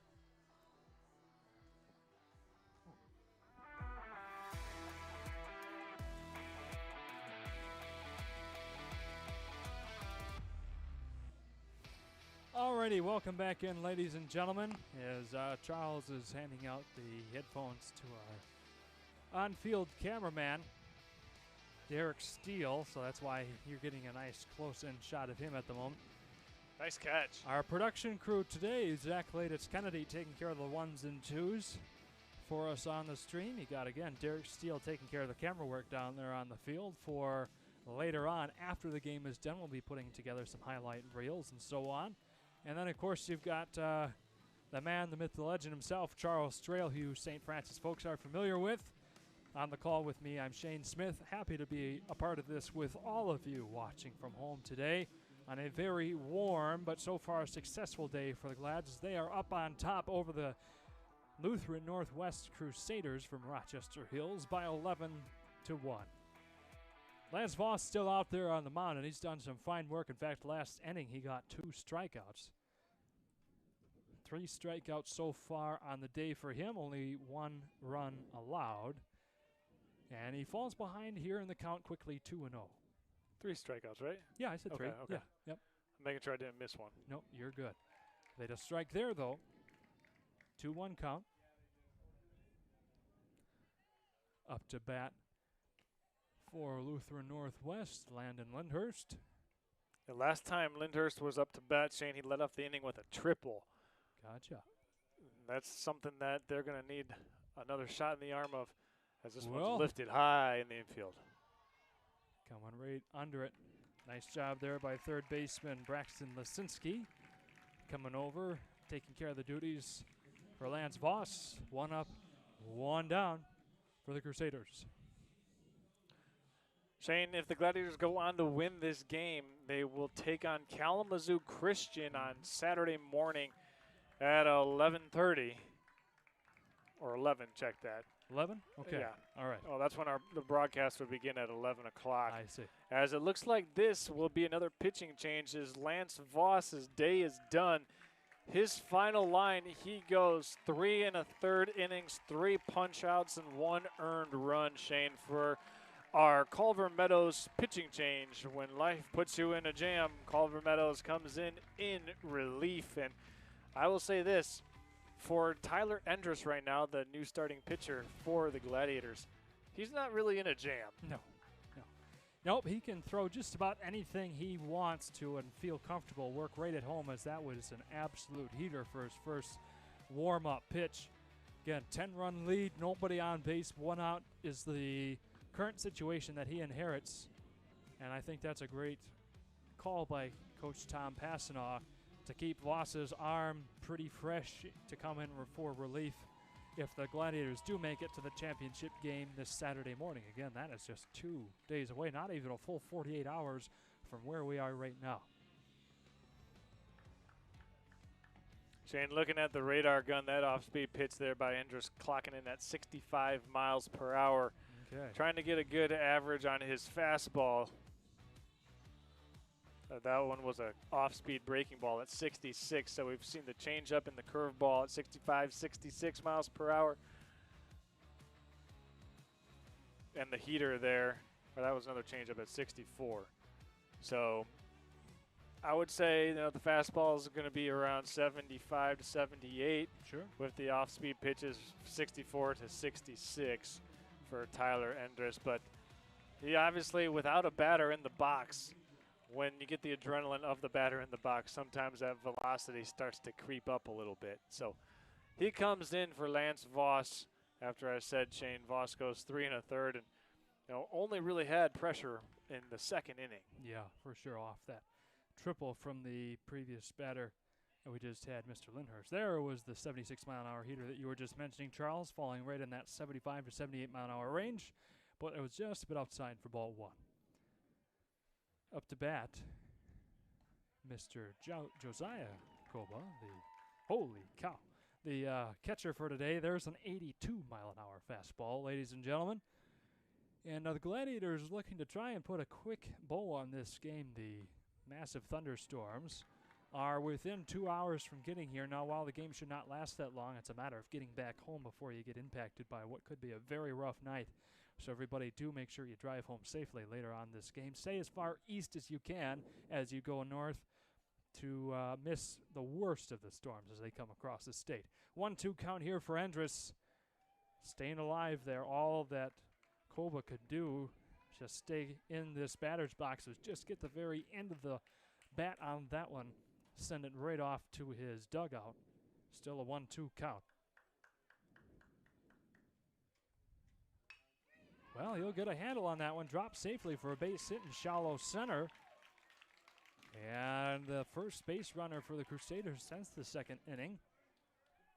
Nice piece of hitting there by Josiah Colbert to just get it right over top the second baseman and drop safely about 15 feet into shallow center field.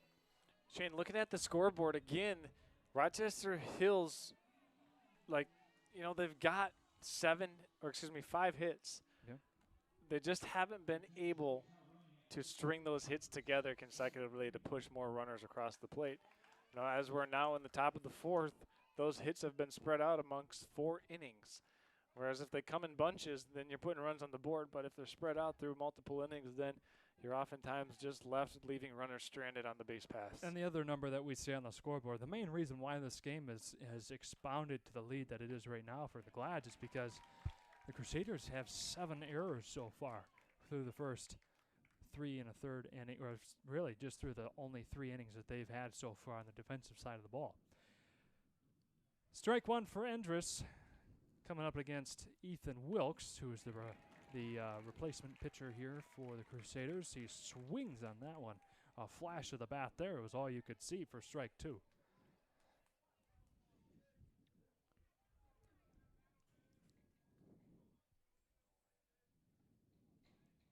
See what Endress throws down here. That one high and away. Another 82-mile-an-hour fastball. Just got a little bit past him. It'll be ball 1. Totally different release point for Tyler Endress, a 6'4" pitcher, taller than Lance Voss, as that one just missed down on the bottom of the strike zone. But it changes the perception of the hitter when you go from Voss, who's 5'11", 6 foot, whereas Endress is now coming in standing at 6'4". Plus, you add his height on top of the mound. Even up the count, 2-2. Swing, chop, foul. That goes even over the top of the press box. Nope, we heard it, I guess, bouncing around on the roof a moment ago. Well, when it bounces around on the roof, if we were at a regular field, it'd be bouncing around on somebody's car. Exactly, yeah. Thankfully, this thing sticks up a good probably 40 feet to the top of the roof line above the field. So still a 2-2 count, 1 man on here at first for the Crusaders. That'll be chop foul once again, drops right there at home plate, right in front of Colt Peterson, who's been doing a great job today at catcher. But, I mean, I'll be honest, Charles, he hasn't had to do a ton so far at that catcher's position. Most everything has been right in the numbers for him to keep in front of him at home plate, and hasn't had to make too many throwdowns to second so far because there haven't been a ton of base runners for Crusaders. Man. Boy, I thought that was going to be called strike 3, but drops in once again just under the strike zone, fills up the count. There was some heat on that one too, Shane. Yeah, there was.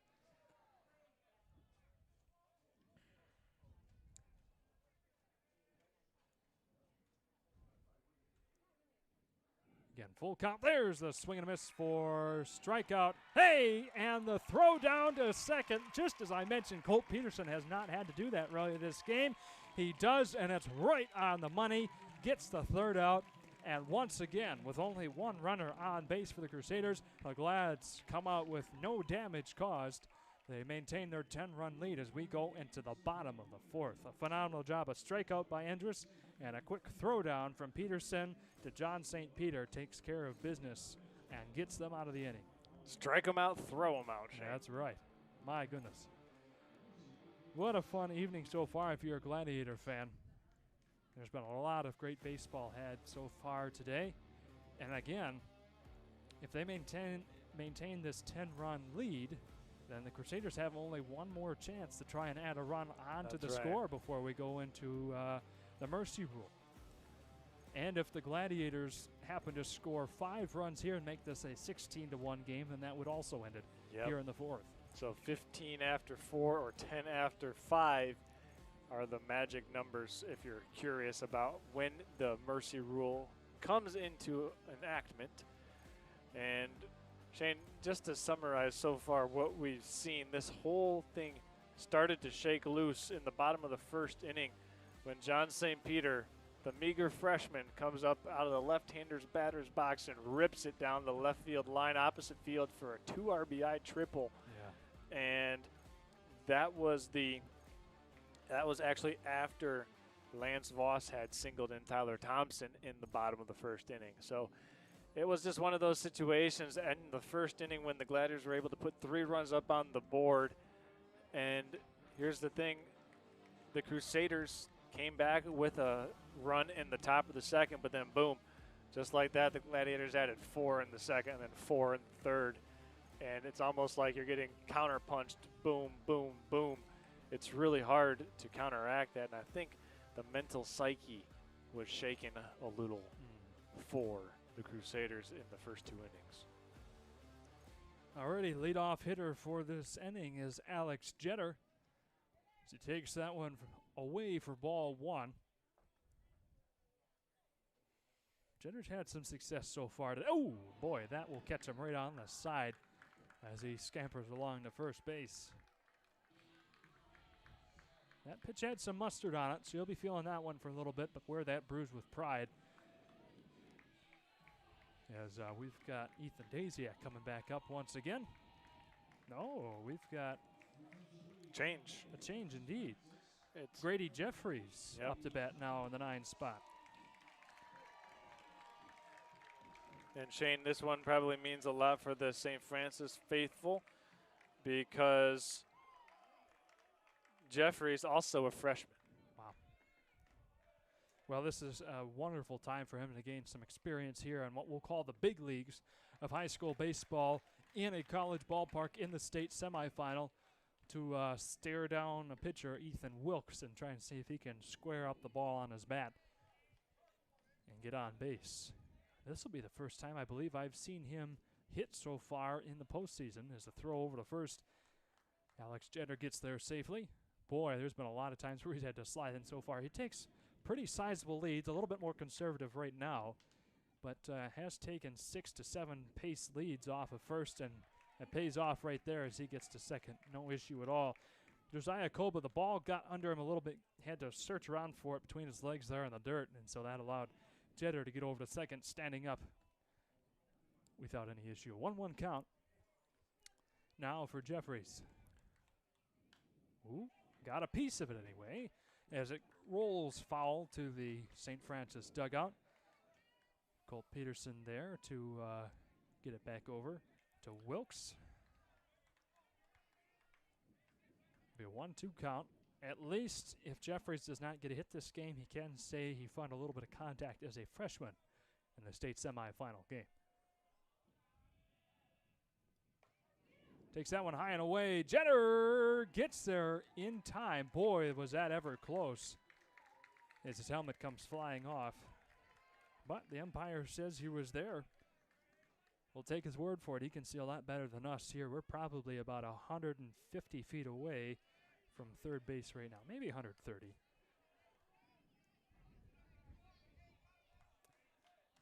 So we got an even count here for Jeffries. Again, what I believe is his first time in the batter's box this postseason. Good plate presence here as he takes that one high and away, fills up the count 3-2.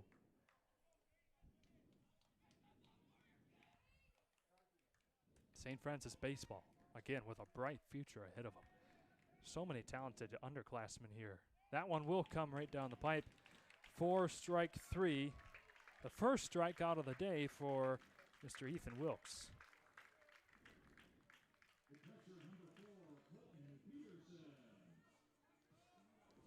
Alrighty, back to the top of the lineup we go. Colt Peterson, again, with only 1 out so far. Man in scoring position with Alex Jeter. Shane, Colton Peterson still looking for his first hit. He's got an RBI, but it was a sacrifice, just a ground out to second base in his last plate appearance. Gotcha.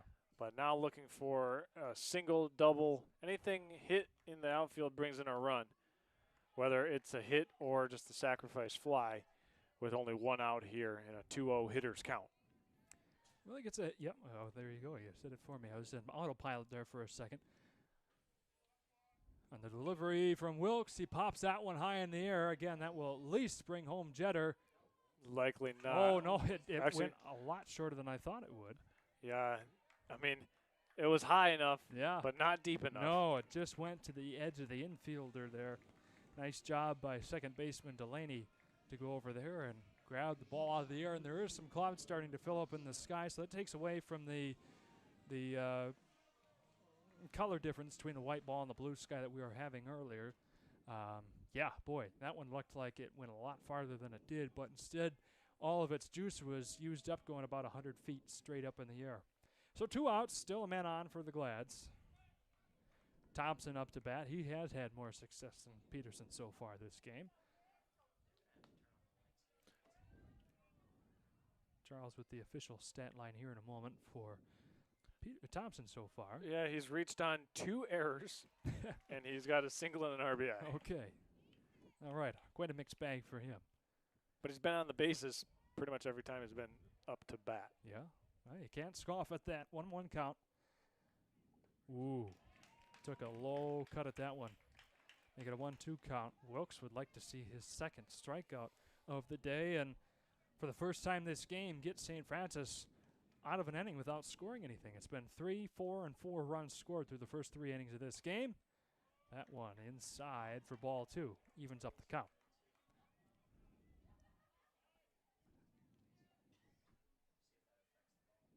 You know, Zach makes a decent point. We got a gentle breeze coming in from right field. The American flag blowing a little bit. And there, strike 3. Wilkes doing a good job retiring the side here. 2 strikeouts for him on the day. And like I said, for the first time this game, the Glads go through an inning without getting a single run on the board. Just 4 hitters this time as we go to the top of the 5th inning. Still a 10-run lead in favor of St. Francis. We're going to step aside as the clouds get darker for a quick commercial break and be back in just 60 seconds. Stay tuned.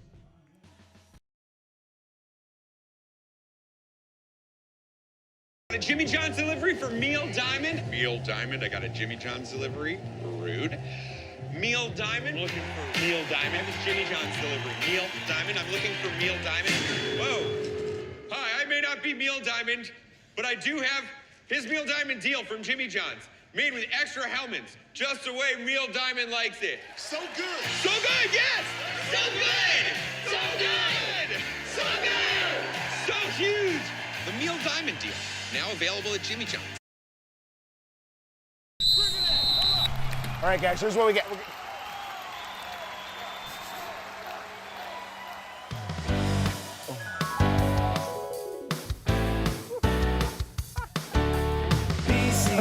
BC Pizza, hometown handmade gourmet. Coach, what do we do?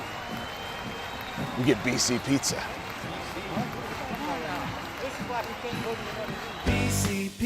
BC Pizza.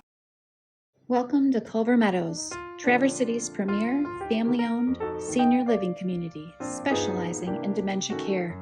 Here at Culver Meadows, we cultivate the perfect environment for your loved ones by combining our setting, scenery, and social interaction of our residents. We pride ourselves at being an extension of your own family here at Culver Meadows. Call 231-633-9430.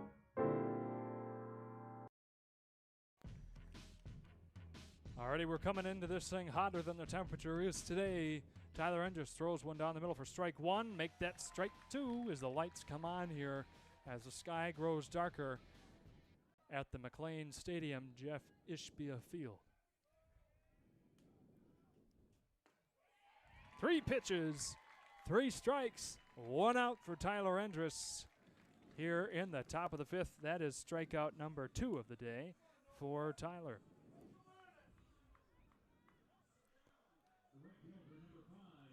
Just 2 more outs is all St. Francis needs, and they will win this game via the mercy rule in the 5th inning as they are up by 10 runs, 11-1. That one catches the outside corner for strike 1. Endress working pretty quickly here. Win the windup. That one just a bit outside. Yeah, you can tell that he's in a rhythm, Shane. Yeah. Just watching how quickly he's catching it, getting his signal, and really rearing back and letting it rip. Right fielder number 5, Jack Hilligoss up to bat now with a 1-1 count. That one goes about chin high, ball 2. Yeah, it looked like he tried to pull the string on a curveball, Shane, and it left it a bit high. I would say.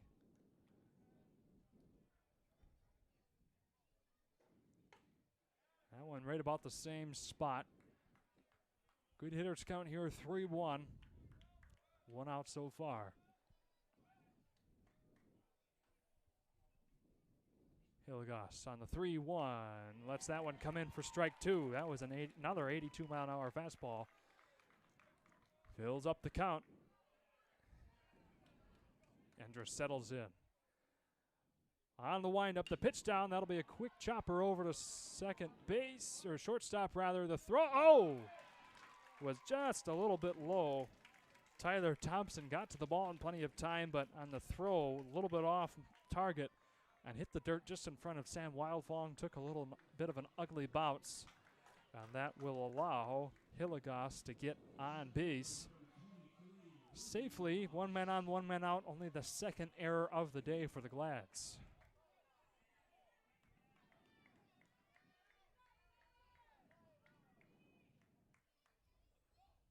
Yeah, just the throw just pulled Wildfong off, Shane, and you could tell that Thompson might have thought about that one a little bit before letting it go, because he definitely had time.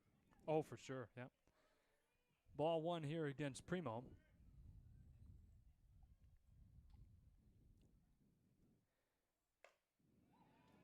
Make that ball two. Again, the only attempted stolen base that we've seen recently, at least in this game, was thwarted on a beauty of a throw from Colt Peterson down to Mr. John St. Peter to record the outlast inning. Oh, that one just whiffs by our batter Primo there. He had to twirl out of the way of that one like a ballerina. That was Delaney at the bottom of the top of the last inning who struck out. Wilkes, who was thrown out at second. Yeah.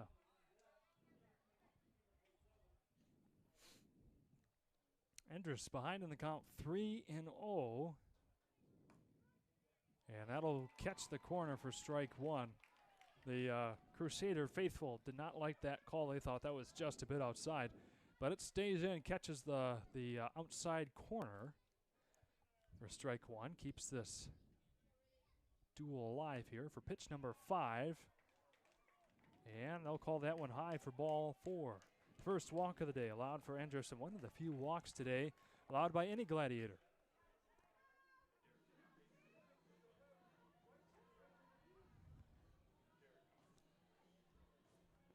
Peterson comes up and chats quickly with Endress.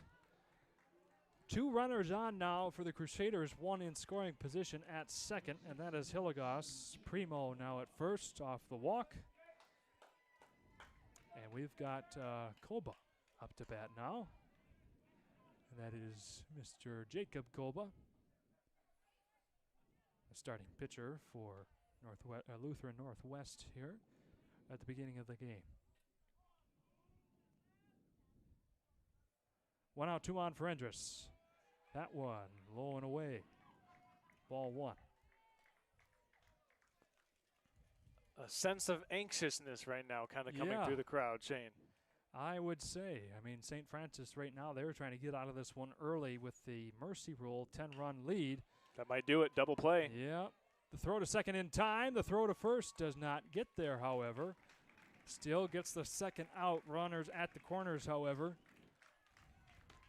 Yeah, I thought that would be a routine double play, but the infield grass, I really think, slowed the velocity of that ball down as it was hit on a line right to John St. Peter. And St. Peter and Thompson turned it pretty good. Mm-hmm. It was just not in time to get the speedy Kolba. Yeah, as we've seen earlier, this grass, not only with the humidity in the air, but also sprinkler systems and whatnot in the infield especially, is very, very damp. We saw that with former starting pitcher Jacob Kolba earlier slip in the infield trying to field a bunt attempt. As that one comes in for strike one. 75-mile-an-hour fastball. Potentially 2 pitches away from ending this game, but there is a little bit of trouble. Runners at the quarters. Hilligoss at third with a 4-pace leadoff. Strike 2. A lot of weight now rests on the shoulders of Mr. Goebel. 0-2 count. Endress with the chance to seal the deal right here. Nope, that one's going to be inside. Be a 1-2 count. Keep the drama of this going just a little bit longer.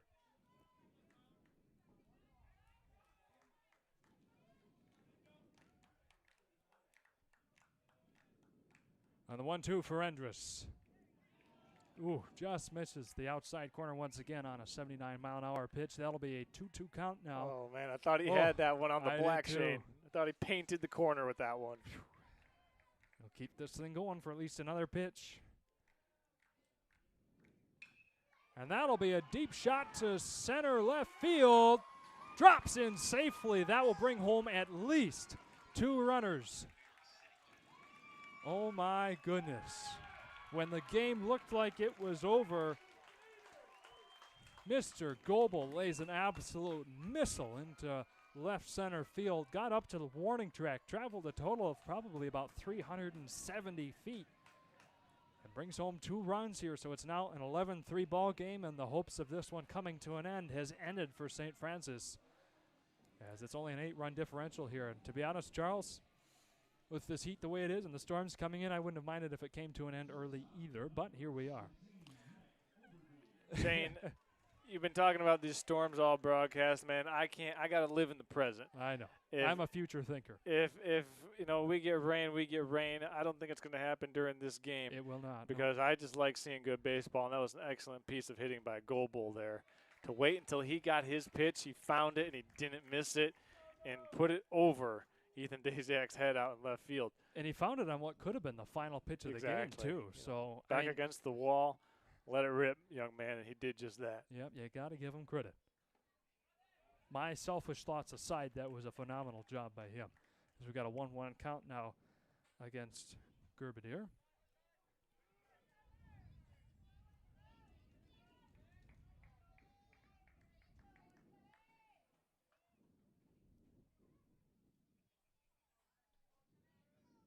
Long wait here for Endress to deliver. That'll be strike 2. That was well outside, but did a nice job on the curveball. It curved a little bit too far away, but still caught Gerbidier swinging. So, no, wait a minute. I could have swore he gave a full swing on that one. Yeah, so yeah, there it is. Okay. 1 ball, 2 strikes. Our man Zach had it right. Just good. Not correct here at the scoreboard of the stadium. All right, so it'll be a 1-2 count against Gerbidier. Ooh, got that one. Yes, paints the inside corner. Strike 3, 3rd strikeout of the day. Looking this time for Endress. 3 strikeouts, 1 walk so far on his day. And we're going to change sides here. St. Francis with an 11-3 lead.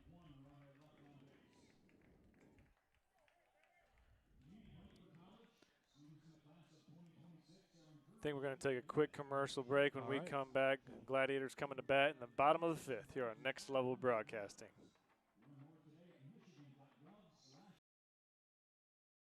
A Jimmy John's delivery for Meal Diamond. Meal Diamond, I got a Jimmy John's delivery. Rude. Meal Diamond. Looking for Meal Diamond. It's Jimmy John's delivery. Meal Diamond, I'm looking for Meal Diamond. Whoa. Hi, I may not be Meal Diamond, but I do have his Meal Diamond deal from Jimmy John's. Made with extra helmets, just the way Meal Diamond likes it. So good. So good, yes. So good. So good. So good. So huge. The Meal Diamond deal, now available at Jimmy John's.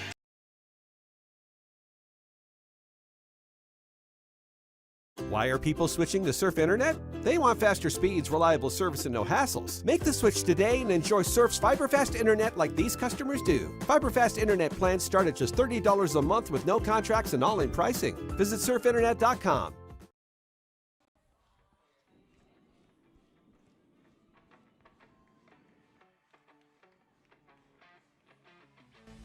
Alrighty, welcome back in, ladies and gentlemen, as we get prepared to go into the bottom of the 5th inning.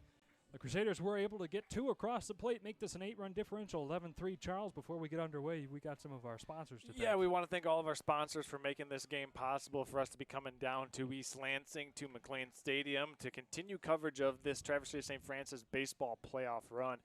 We want to thank Carter & Associates Farm Bureau, Culver Meadows, 3 West Commercial Real Estate, Surf Internet, That's a Pizza, BC Pizza, and Traverse City Jimmy John's for allowing us to be down here so you can watch from the comfort of wherever you find comfort here as the Gladiators come to the plate in the bottom of the 5th inning. Alrighty, the lights are on here in full force. You can see the field starting to take a nice glow. Rarity in high school baseball have the lights on, but that was a nice grounder right over to third from Lance Voss. Third baseman Primo got to it in plenty of time, but it was such a worm burner, as I'll call it, that he couldn't quite keep it in his glove, bobbled it for a moment, and that was all that Voss needed with his tall, lanky figure to get over to first with long strides. Jay Michnowski back on the base paths for him. Oh, no, I believe they'll keep Voss out there. That's right, because he's no longer in the starting pitching role this game.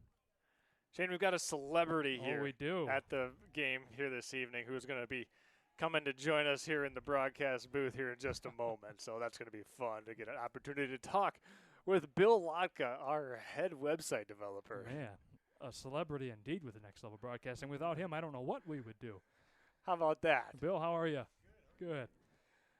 All right, 0-1 count here for Wildfang with Voss at first after the bobbled fielding job by third baseman Primo. That's the 8th error of the day now for Lutheran Northwest. Yeah, how about that? I mean, you just look at that on the scoreboard, Shane, and it says it all. Yeah. The Gladiators are very clean, 2 errors as that one's Holy ripped. cow, that's got the distance. Can it make it to the fence? No, it drops safely at the warning track just beyond left fielder Goebel. And that will remain just a double. Lance Voss decided not to attempt the run down to home plate. Smart decision there. So we'll have runners, 2 of them in scoring position now. A well-placed base hit by Braxton Lisinski could bring both of them home, and then that would be the walk-off here tonight.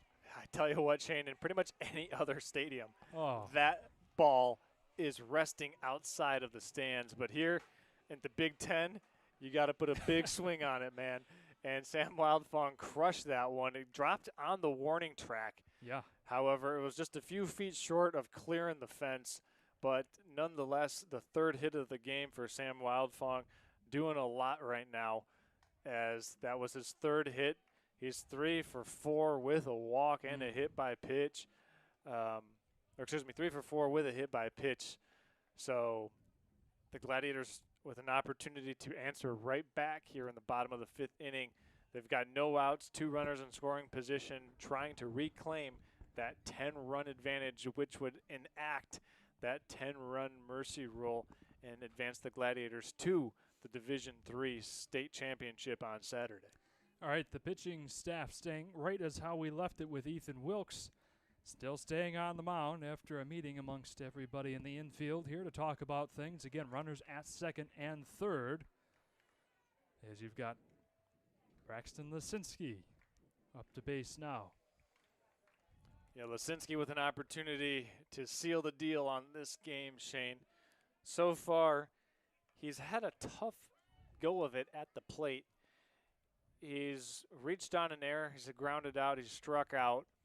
But right now with an opportunity to close this one and put it in the books. Oh, that one will get right up the left field line, about 15 feet fair. And there it is, the final score here at McLean Stadium. In East Lansing, St. Francis going to the state championship, 13-3 final score. Braxton Lisinski with a 2 RBI single. Made it over the head of third baseman Primo, got down the line about halfway to the fence, 15 feet fair, and that takes care of things here in East Lansing. St. Francis wins the state semifinal once again, heading to the state championship for the 2nd time in a row.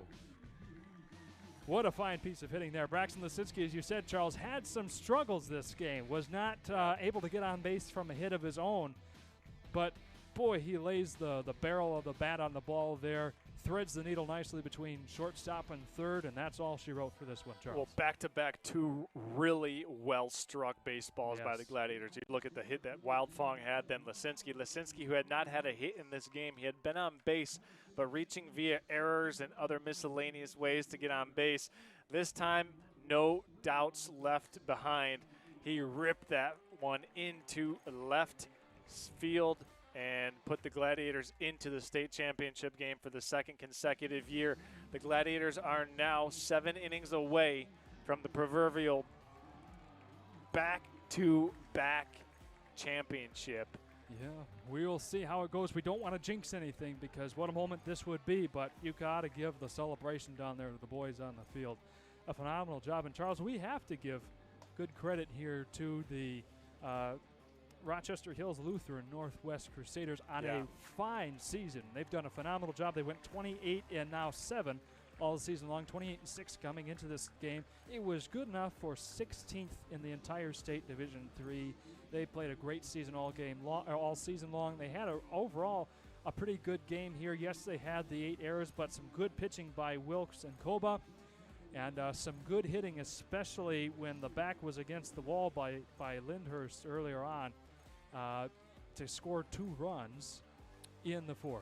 Yeah, exactly. Got to give your hats off to the great season that Rochester Hills Lutheran Northwest had. They just ran into a buzzsaw, and I think if you asked the manager Koba here, he would likely tell you that they didn't play their best baseball here today. And when you're taking on the defending state champion, you need to bring your A game. And unfortunately for the Crusaders, they didn't have it with them this afternoon and now into the evening. So looking ahead to this state championship game, Shane, between Traverse City St. Francis and Kalamazoo Christian. Kalamazoo Christian, they've won 8 straight games, including their postseason run, Shane. And they had to scratch and claw, Kalamazoo Christian did, in order to beat Detroit Edison earlier on in the other Division III semifinal game. They won off in walk-off fashion, 6-5. So does Kalamazoo Christian have one more rabbit left in the hat? I don't know, Shane. This St. Francis team, man, they're like a well-oiled machine. Well, both Kalamazoo Christian and Traverse City St. Francis have had come-from-behind wins in order to get to where they're going to that state championship game. It was a tie ball game, 4 runs apiece through the 5th and 6th innings. In the top of the 7th, Detroit Edison got one more run across the plate, made it a 5-4 ball game. And then, of course, Lutheran Christian came from behind, had a 2-run rally to seal the deal, 6-5 there. St. Francis, likewise, in the regional final game, came from behind at a 10-7 deficit in the regional final against Sanford Meridian. They're able to score 4 runs all in the bottom of the 7th inning to get where they are now. That would have been an upset victory for Sanford Meridian, who came into that game at 500. St. Francis showed their toughness, showed their mettle, and ever since that game, which has been their toughest game so far in the postseason, they've mercied both of their ensuing opponents back-to-back.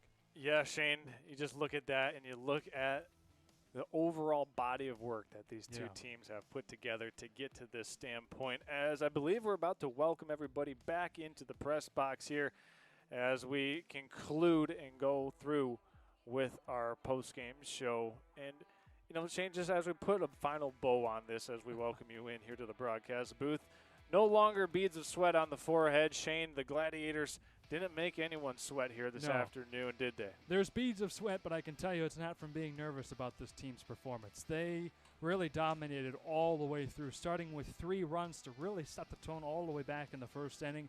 They never looked back. They scored 3 runs, 4 runs, and 4 runs again through the first 3.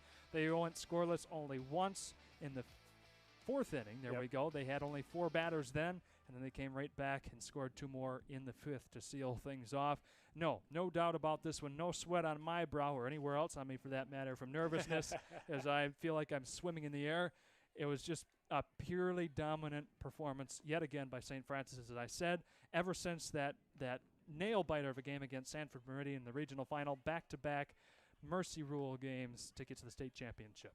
I don't think too many teams in the state playoffs this year can say that they've had such success. Well, Shane, you and I can sit here and talk until we're blue in the face, but as it pertains to us and everyone listening and tuning in, make sure you give us a like and subscribe on Facebook. We're going to be posting the edited highlights and some of our calls and reactions from today's game out there on Facebook for Facebook Reels and for fans and spectators to enjoy.